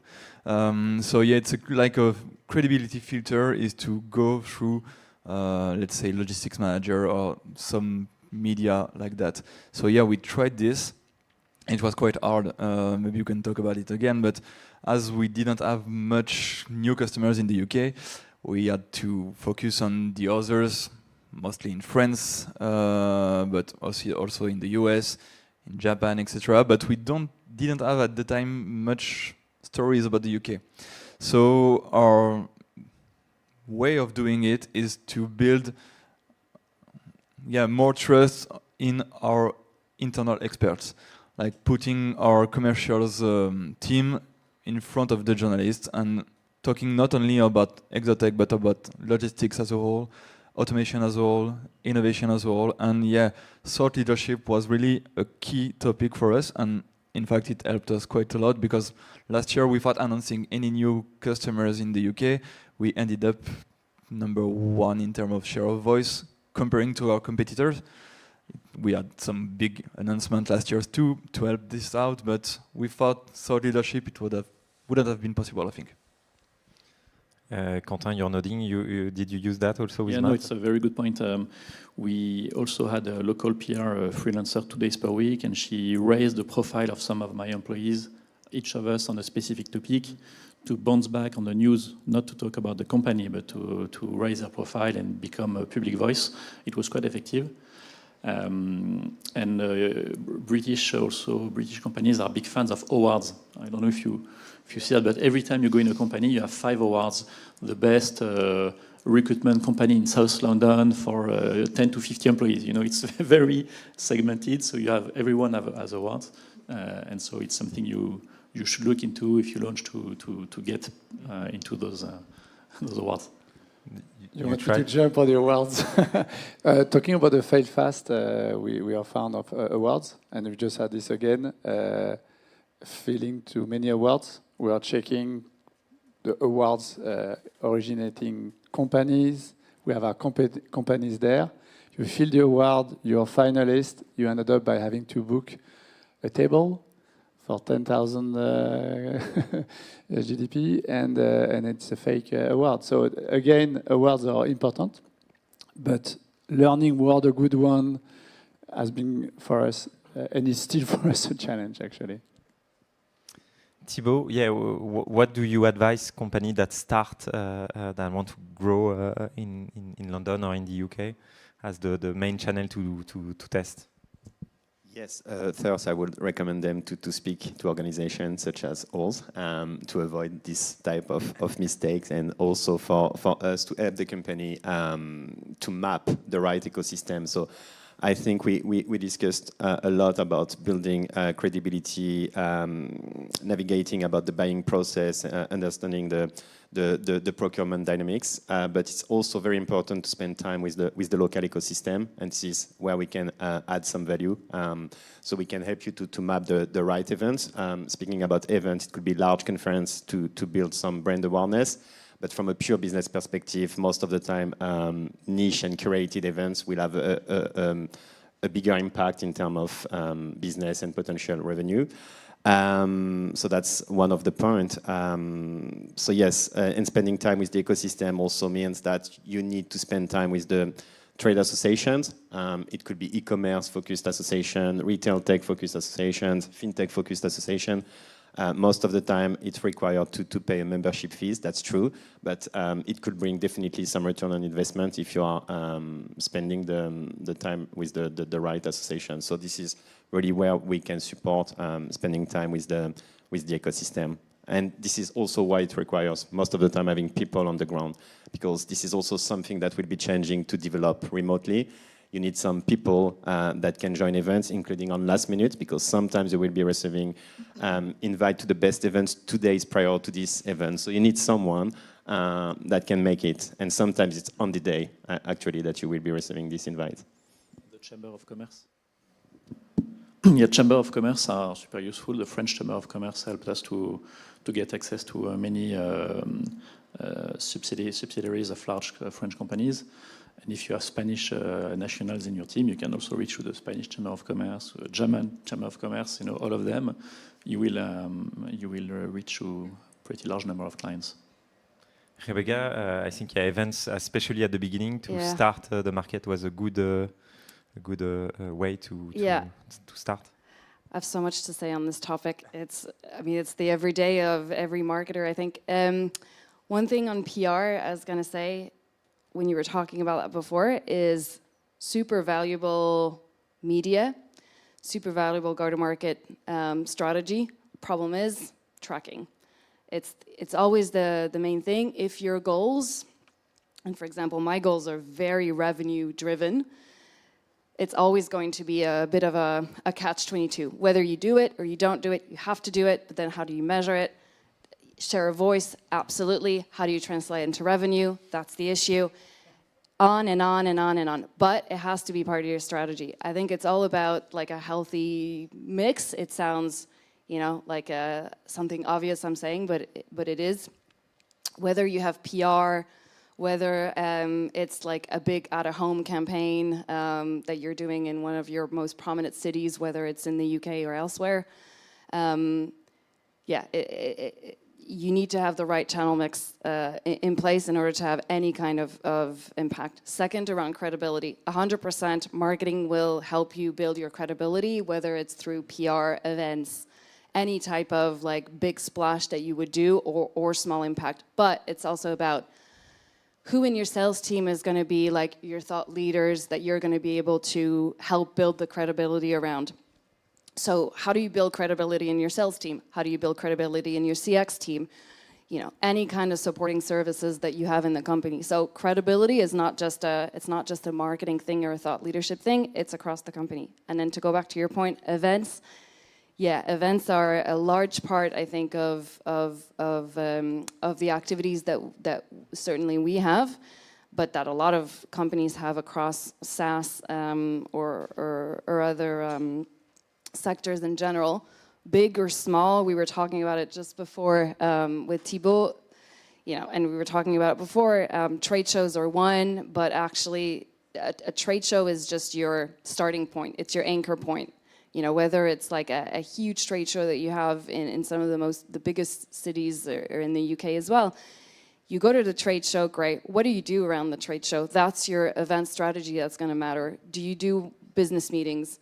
Do you have the right, you know, maybe billboards at not even related to the trade show. It could be like elsewhere, but close to it in the different metro, underground, whatever. Are you doing like a happy hour? It's everything that you're going to build around the event. That's how you're going to be successful, more so than just having the booth at the event.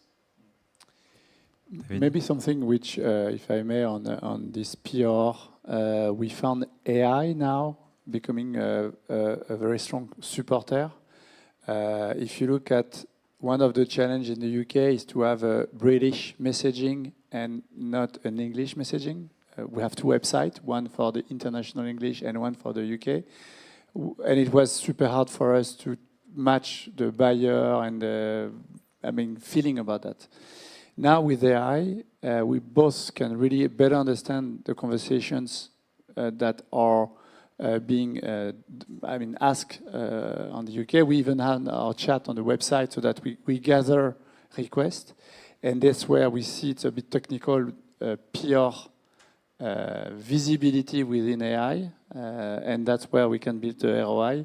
So I think to be more local, we feel today that AI is a strong partner today in the UK. Great.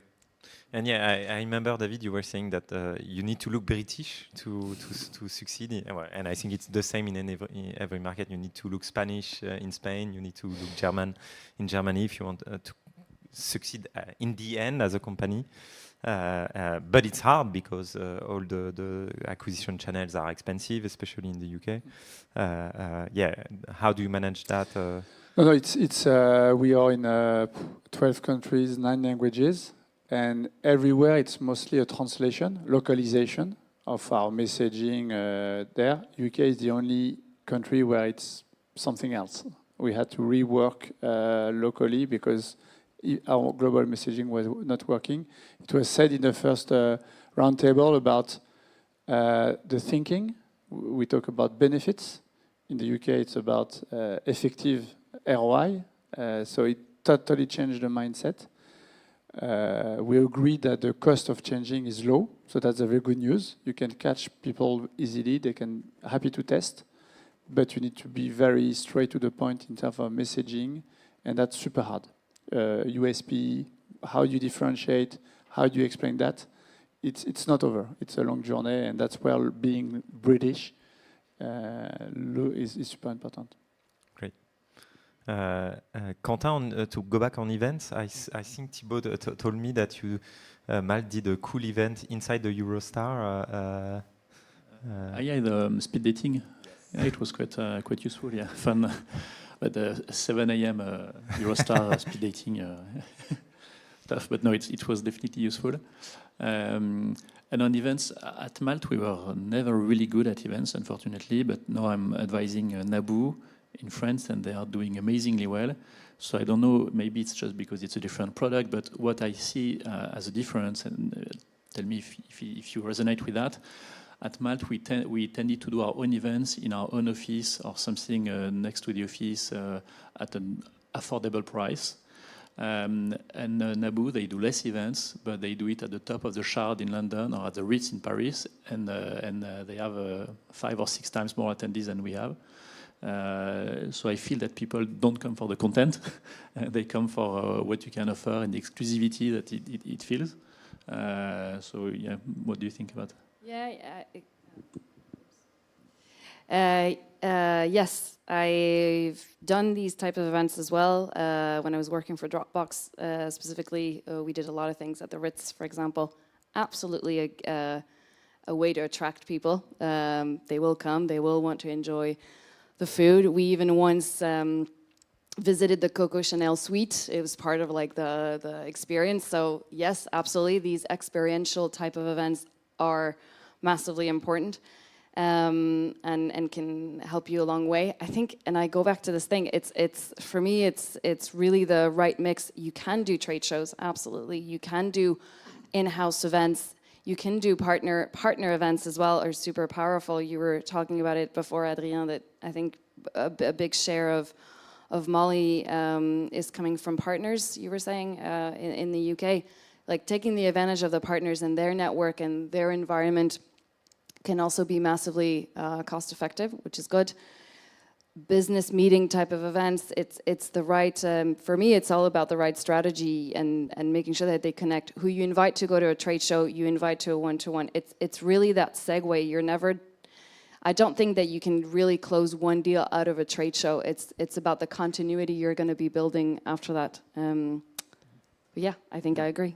And for trade shows, same, we changed the way we were doing them. In the beginning, we just had the booth and we tried to meet as many people as possible or waiting for people to come at your booth. But people who come at your booth, they want to sell you something, not to buy you something. So the last couple of years, what we did is we invested a lot of time with our SDR team a couple of months before the events to make sure that our agendas were filled with meetings beforehand. So we contact people even if we don't know if they're going to be there. You know, if it's a procurement event on a contingent workforce, we assume they will be there. And so we send thousands of emails to make sure that we have 10 people with fully booked agendas before. And we also brought our CEO, and the last couple of times we had a suite in the hotel, not a part of the trade show. So we had a suite with our CMO, our CEO, some videos, some demos. And so in the ground floor, we were getting people and sending them to the suite. And that worked quite well. Thomas, you do some particular type of event where you invite leads to factories directly? Yeah, absolutely. So yeah, agree with you all. The trade shows is a good first step. And after that, when we have a good discussion with a new prospect, etc., we define that he has a project to have that he has a warehouse first, and after that he has a project. We have some premium events inviting our prospects and interesting leads to already installed warehouses with our own solution in here. It's like 20 to 30 people joining, and it's really dedicated to them. They can have a full visit, and well, we are doing robotics, so seeing the robots live is always a good way to interest and show that it works. It's not science. It's not fiction. Sorry. And yeah, they are coming to this event. We are having like 4 to 5 person from Exotech joining and taking presenting the solution, and we are also having the clients to present the solution, how it helps them to like raise their their turnover, how it can help to have a higher throughput, etc., etc. And yeah, this kind of VIP events, like for the past couple of years, it has been really a huge factor of success into having a final signature. Yeah, and just a side note, so you're not based, Exotech is not based in London, in the UK, so it's a good example that, of course, London is very important, but that there is other hub in the UK. Yeah, absolutely. Well, we are based in, we have a small office based in next to Birmingham, in Solihull, and yes, for us it's not as important to be in London for now. We'll see in the future. But for now, we are more focused on where the logistics hubs are. So yeah, Birmingham is one of them. We have some clients already in Northampton, etc. But yeah, for now, London is not our key target. Okay. A completely different topic, but David, you had an amazing story about goodies and Brexit. If you want to share it with us. It's a bit the joke.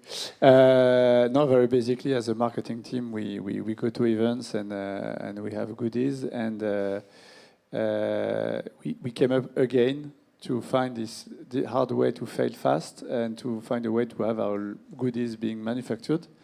And so we had these brilliant ideas to do it in Paris, and discovering that it was hard to export. It's a joke, as I went first to discover that. So we had our VPs going to London with a suitcase full of goodies for a couple of weeks.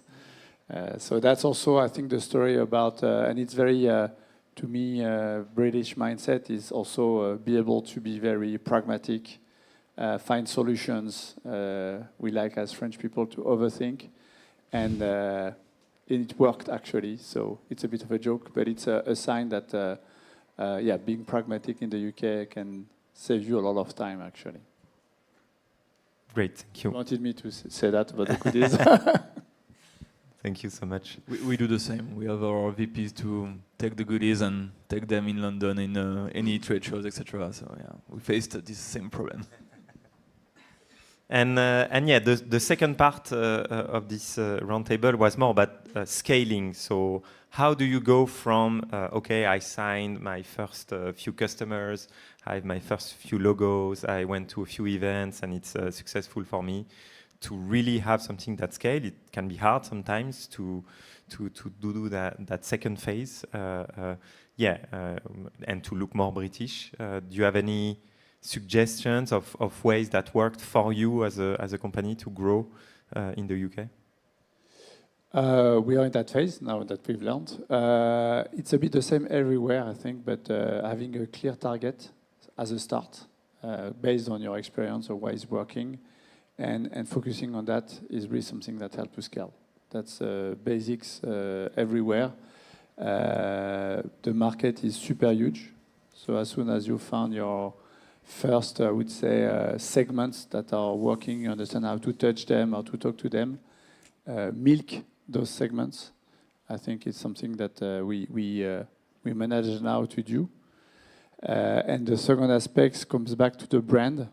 If you go beyond the niche, you need to be a credible partner, and this is where you need to reinvest back in the brand, which is very expensive. So that's more than the question how you do that.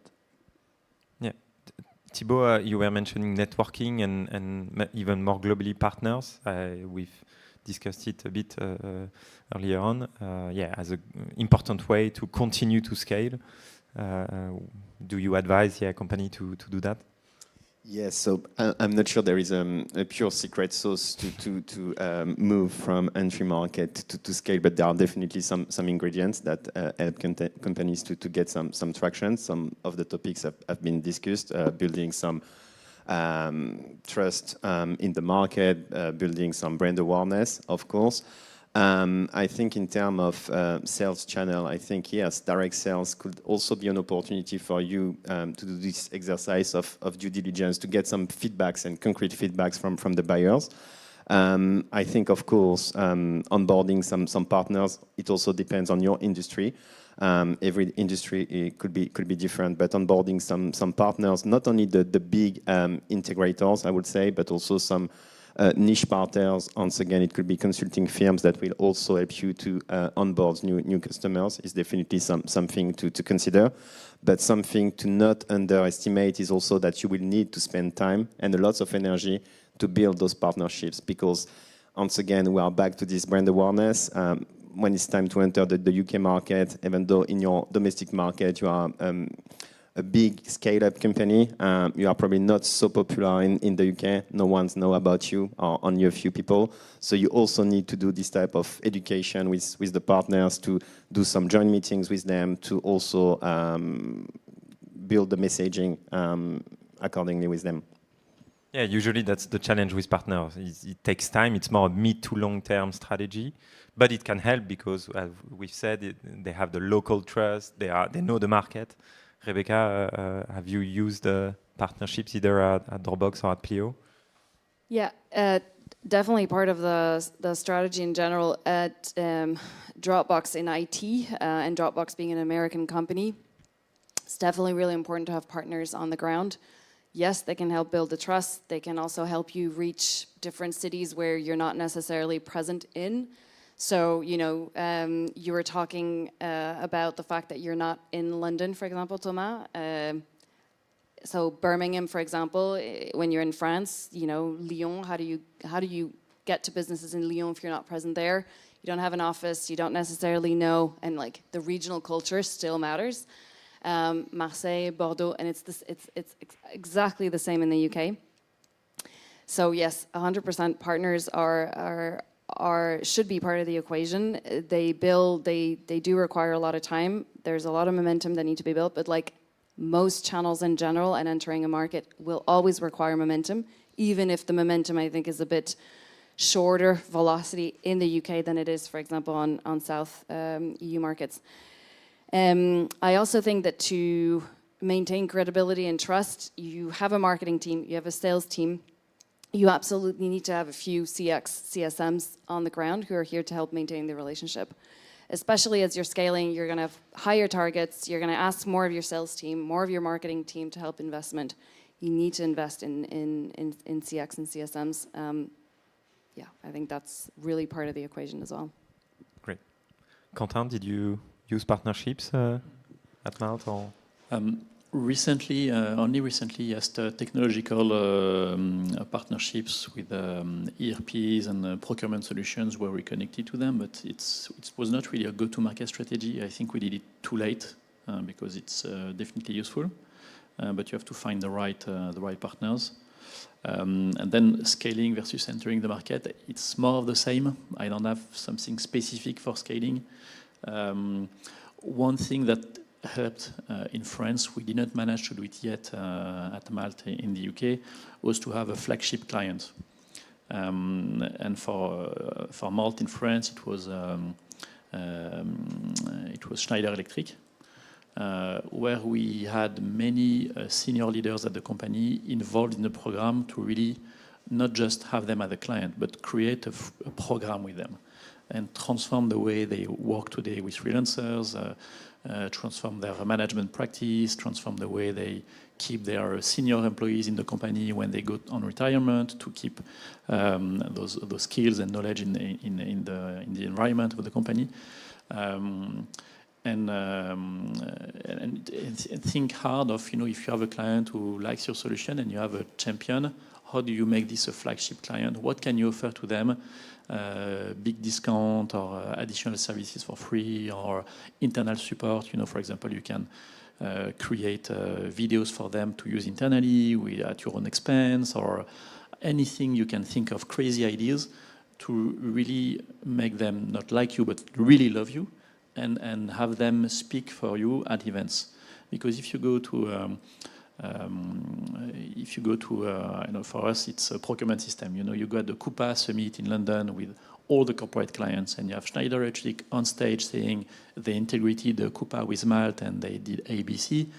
It is much more powerful than if you say it. You know, you can say it 1,000 times. If a client says it, it's very valuable. So if you have some clients who can speak for you, it's That's amazing. the best. So you find one or two of those where you have champions and go above and beyond to transfer them into advocates. Great.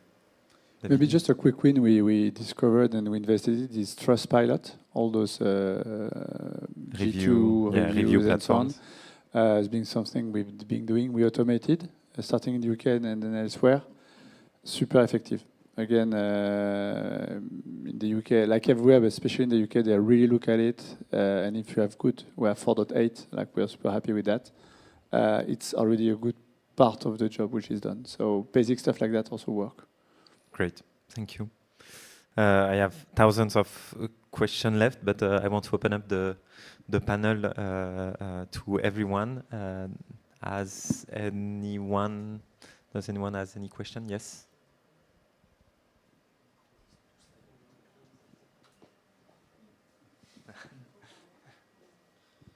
Sure, thank you.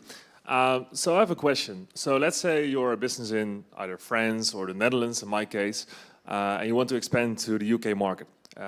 Would you recommend going to London, or would you more recommend going to areas outside of London? I mean, I heard you about the area of Birmingham. We have some clients in the Manchester area, for example. From my perspective, I would think outside of London would be less competitive. But from a different standpoint, there will be more companies like a high density in London. So how do you weigh those options? And I'm very curious on how you approach this. Not that we are now really expanding into the UK, but possibly in 1 or 2 following years. Good question. I think what was important for us was to be close to the one that are going to make the decision of having exotic solution or not. And those people are not really based in London. They are based in their warehouse. They are like seeing the daily operations in their warehouse. So that's why we decided to be more closer to them. So that's my only point on that, to be honest. I think it depends on your business.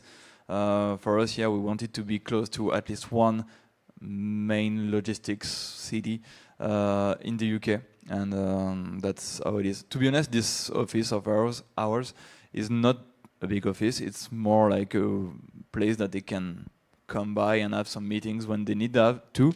But most of the time, they are basically visiting clients and going from warehouses to warehouses to warehouses all over the UK. So it's a good thing to have a real dedicated place, but for us it was more like having somewhere to join, mostly for our exotic people, more than having a real office.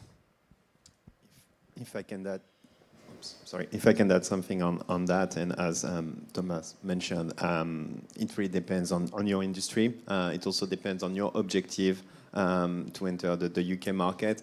The UK market remains a very centralized market with a lot of decision makers who are London-based. So that's why we can see a lot of international companies who decide to enter the UK market from London, and also exploring the opportunities in other UK areas. And just also to add that we are also working with different stakeholders at London & Partners, including the Department for Business and Trade. So they have a similar remit than us, but with the whole of UK. So if that makes more sense for a company to enter the Birmingham market or to enter the UK market in Manchester, we are also really happy to facilitate the introduction. If you're in biotech, for example, you can go to Oxford or Cambridge. It gives you a good brand. The address it becomes part of your brand.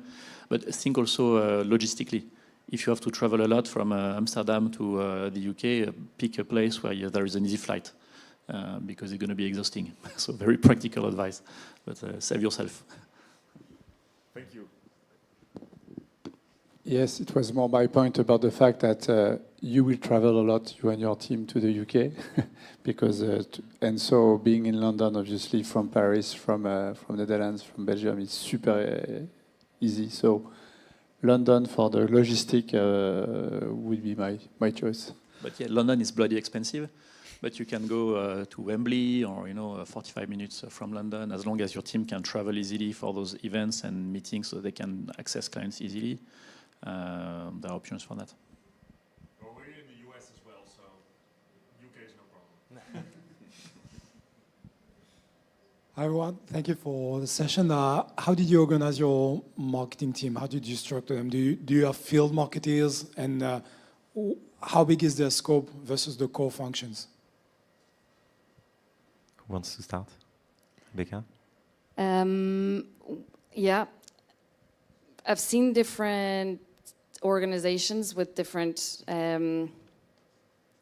structures. I think it kind of depends where you are. Sorry, this "it depends" thing all the time. It's like, it depends on your business. It depends on your persona. But it's true. It kind of depends on where your team is at in terms of like how big your company is, how big is your marketing team, and what's your objective now versus in 2 years' time. So, for example, at Pleo, we have a regional marketing team. They're field marketers. They're based on the ground. Then we have like a digital marketing team, and then we have like other teams around PMM, strategy, and so on. But to get there, we've had different, like it's been going through different structures and different iterations of structures. The structure that we have now is good because we're scale up, fairly established in different markets and so on. But yeah, it's the case now. It wasn't necessarily the case a few years ago. So we've grown and structured the team according to where the business is at and where our main targets were. And then you started with centralized, and then before having someone on the ground. There's always been I think a centralized versus field. I think you have to have people on the ground, and field marketing, in my experience, has always been really important. It was also the case at Dropbox, and Dropbox is a way bigger company, US based. We had a big part of the marketing team was in the US, but we also had like a European team, and it wasn't a very big team, but we always had field marketing, because you always need people to go to the events, to speak the local language, to be able to relate to the sales team, to be able to speak to clients, to customers, build customer stories, all these things. So yeah, you were talking about field marketing, I would always have a field marketing team, I think. At Malt, we had growth and PMM in Paris. So growth is everything related to paid acquisition, basically. And locally, I always had a couple of days or 3 days per week of freelance PR and comms. PR also, I think, needs to be local to know the networks, what journalists are interested in each country, etc. So the freelancer, because obviously in the beginning it was not relevant, and even now, we do almost 40 million a year in London, and 2 days, 3 days per week is enough. And field marketing, totally local. Again, we started with a couple of days as a freelancer, and then we recruited someone permanent. One thing I never managed to convince the CEO to do is to have local product marketing in big markets, especially Germany, because you need to speak really not just German, but all these things we mentioned about Trustpilot and verification, etc. If you have a landing page saying 1, 2, 3 UP, you're a client, it's not going to resonate well with German. They need to have a full page with very detailed how it's going to happen, what's the process, payment terms, etc. It needs to be much more detailed than what we are used to in France or in the UK. So definitely for me, PMM would have someone in Germany if it's a big market for you. UK, if you can afford it, I would also do it. Thomas, do you have marketing people? So we have marketing people in different business units. So in my team we are like 7 for Western Europe, but we don't have a specific person based in the UK. I am the specific person based in Lille, and I'm also handling the Benelux market in terms of communication. So we don't have, but we have a PR agency based there. So that's, I think, what makes sense for us. Great. So it depends. Thank you. There's another question. Yeah, hi. First of all, thank you to all the panelists.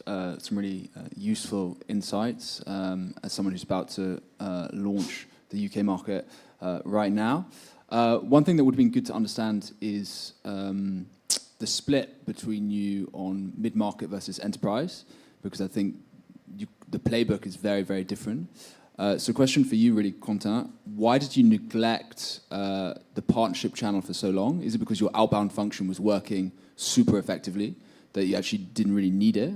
Or is it just you didn't have the right type of partners, you couldn't identify them, or you never brought it along, you never found a way to bring it in effectively, you had problems between outbound and partners, competition? I think really we didn't really identify what could be good partners for us. We didn't really think about it. In France, we were lucky because we had an amazing growth organically, SMB, corporate clients, and we had a very good market fit. In all the markets I launched, I struggled much more than France, and I refocused on corporate clients because it was too hard for SME, not enough repeat, not enough organic growth, and so paid acquisition and sales for SMB was too expensive for not enough repeat. So I refocused all my sales team globally, except for France, on enterprise.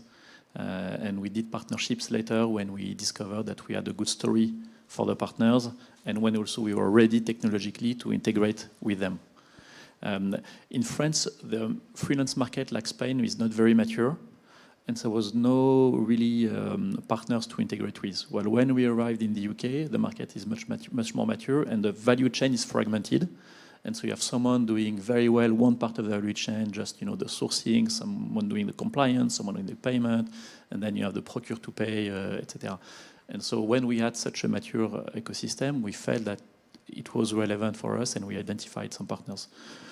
Maybe we just didn't spend enough time also on that in the first years. We have so many things to do.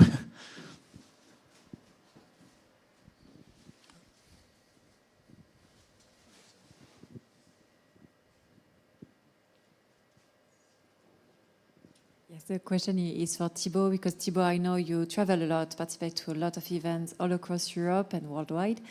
But regarding UK, which trade event would you say you found the most effective if people, because time is money, and they have to select which event would you recommend in the next 2 years to have in mind and maybe to invest in terms of people, money, and the communication?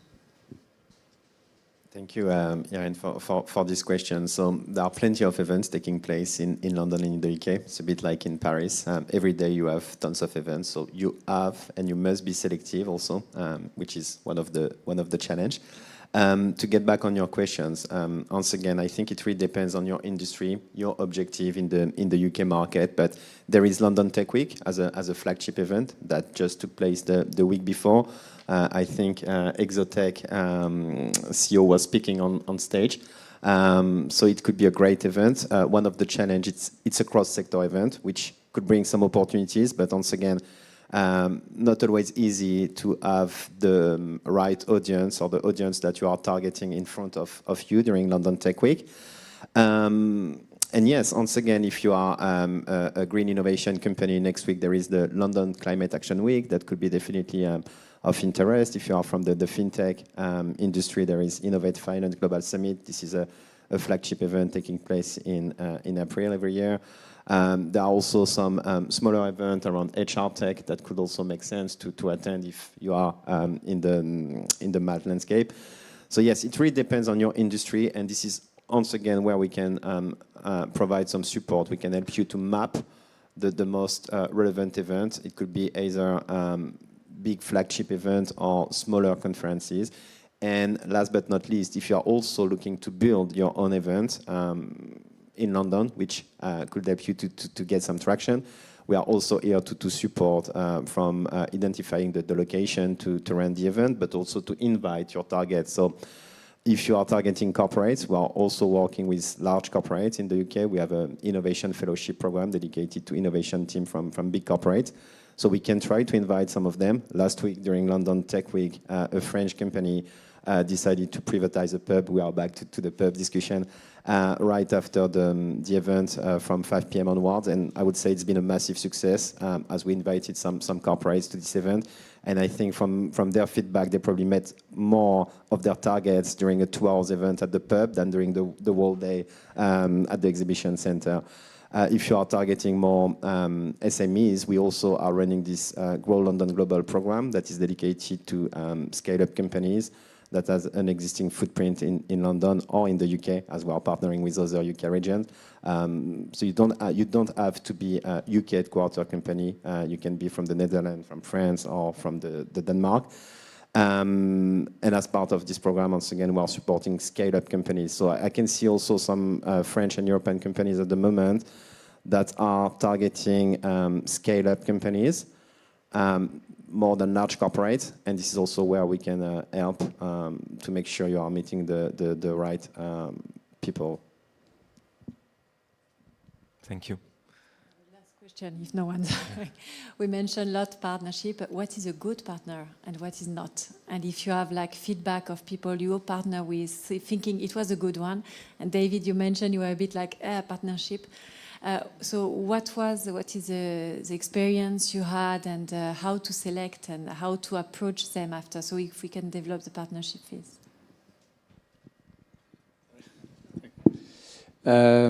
Yes, actually, the contractual part is key. Once you've decided, in our case, to identify the right partner who is going to talk to your audience, to your clients, with your value proposition. In our case, it's called white label, so they are really co-branding our platform with their name. So they bring their name, which is very good. They go to the client. But we underestimate the need to work on the contract and to control. To make it very clear, we had UK partners starting to chase our Spanish, Dutch, French clients, which was not super cool. So I think it's also you need to operate and manage your partners. It's true everywhere. But not having this managed by like the outbound teams or the traditional, you need to have people dedicated to make it grow, control, and it's a business unit as such, actually, that you need to manage, in our case, actually. And not just marketing, go-to-market, which was thought this way at the beginning. But then it's super effective, and we are very happy to see that we have the same client stickiness through the partners as for the direct part. So the client understands who we are beyond the partners, and so it's for us a very good win-win situation. I think you have to be very clear with your partner of what are you trying to get out of it, and what are they getting out of it? So what's in it for them versus what's in it for us? Are you going, is it a partner, is it the big fish that's going to help the little fish, or is it a balanced relationship, or what is it about? And also you have to define what's the purpose of the partnership, because a partner can be anything. It can be a product partnership, it can be an ecosystem, just like, you know, similar DNAs and doing something together just to for like a thought leadership perspective. It can be, yes, it can be business led to grow your revenue share. You really have to make sure that you know this, they know this, and you're moving in the right direction together. And then I'd say if you're trying to scale it, you need to write the right agreements in place. So having like a co-selling or co-marketing agreement built from the get-go is going to be really important. Great. Thank you. I'll have a final, more macro question for you. Sometimes I hear that there is a big difference between when you do the market study, you do the Excel, year 1, year 2, year 3, if I take my closing rate in my main country, and then I it's magic, the growth, compared to the field where we've just said it's much more difficult. The puzzle is a new puzzle. It's hard. There are new pieces that you need to fit together. How do you convince the whole company that it takes time to build a new country, that it's not because you've succeeded in one and maybe more country that it's going to be a success in the UK? How do you balance it's beautiful on paper, and then the reality of the ground for starting a new country? This is something we've been working a lot at IBAN First, our country opening playbook. I think you need to differentiate the countries that are here for increasing the growth and the critical asset country where you are building something else. Basically, we ended up closing some countries because it was not providing the good ROI, but it was fine. Or we reshape it in another way, that was fine. If you talk about the UK for us, we're going to be there, we're going to invest, we're going to grow. I mean, it's something else. So then you have more time. That's where we try to really split the two approach because you need focus, you need energy, and we are small, only 12 countries, but we cannot manage at the next level already 12 countries. So having your 3 flagship country where you are building more than revenue, asset, branding, whatever is super important as a strategy. Thank you. I don't know what else to say. I think you have to manage expectations. Like, there's so many things you just are out of your control. Brexit. Yeah, like, who had a crystal ball to know that this was going to happen? Any kind of geopolitical issues going on. Yeah, it's all about managing expectations. It feels like a catch-all sentence, but it is. If your CEO, if you need to reconvince your CEO, show him the trajectory, 6 months, 1 year, 2 years, 3 years, and then iterate on it. There's no way we can know so much further in the future. So mitigating expectations, really. Thank you. You have to be aware that it will never be fast enough. So, but if you don't have good results, then explain the process. You know what you are doing to change and what you learn, and iterate and remind the company why it is important, why it is key. We did close some markets at Malta because we felt that they had those strategic relevance, and we struggled, and it was a defocus for the company. We stopped working in the Nordics, for example, in Switzerland.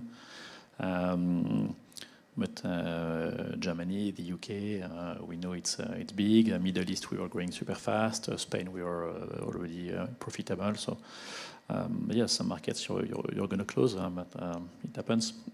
But it will never be fast enough for your CEO and your board. Thank you. Thomas, anything else to add on that? At Exotech, we had a couple of years when we arrived that were kind of slow, to say the least. It was really slow. We were working with a partner to integrate our solution and to have, they were pretty much handling the whole commercial speech until the signature, and after that we would take over somehow. And it didn't work quite well in the end. So my take is that sometimes you have to reconsider the way you thought things could work. It didn't work this way. We changed it. We decided to be the main integrator for our solution in the UK. And we are seeing this year, and this year is getting faster, that it worked. We had to build a lot of trust. We had to be patient. But yeah, reconsidering the way we were doing things was the good choice. You just have to take the leap. Well, one thing I would add on, we're thinking about it. And if the expectation from the management will be that you need to go faster than your own country, then what you need to ask your management is, give me more resources. We are a more mature company, we can afford it, so you want me to go faster, give me more resources. Because everyone will think the product is more mature, we are more productive, we know our market, so we should be more efficient. But you are not in your own market, you don't have the funders, you don't have the network, you don't have the VC who backed you, etc. So it will be harder than your own market, not easier. So you want me to go faster, get me more resources. Perfect. Maybe a final note, another way maybe to go faster is also to give access to onboard some UK VC, which as they can also act as sparring partners, and they can definitely help you to navigate and get more traction in the UK market. So this is also another way maybe to go faster in the UK. Great. Take the leap, ask for more money, and find money on the ground. Thank you to all of you for these great insights from the ground. Thank you everyone for coming. Yeah, that's the final discussion for this morning. Thank you everyone online for joining, and for those watching the replays. We'll do like we did for the second edition. We'll prepare, split the two round tables and do even a small class course about how to expand to the UK. So this will be sent to all of you here in Paris today and online, so be sure to watch them. Thank you all for coming this morning. Have a great day. Thank you.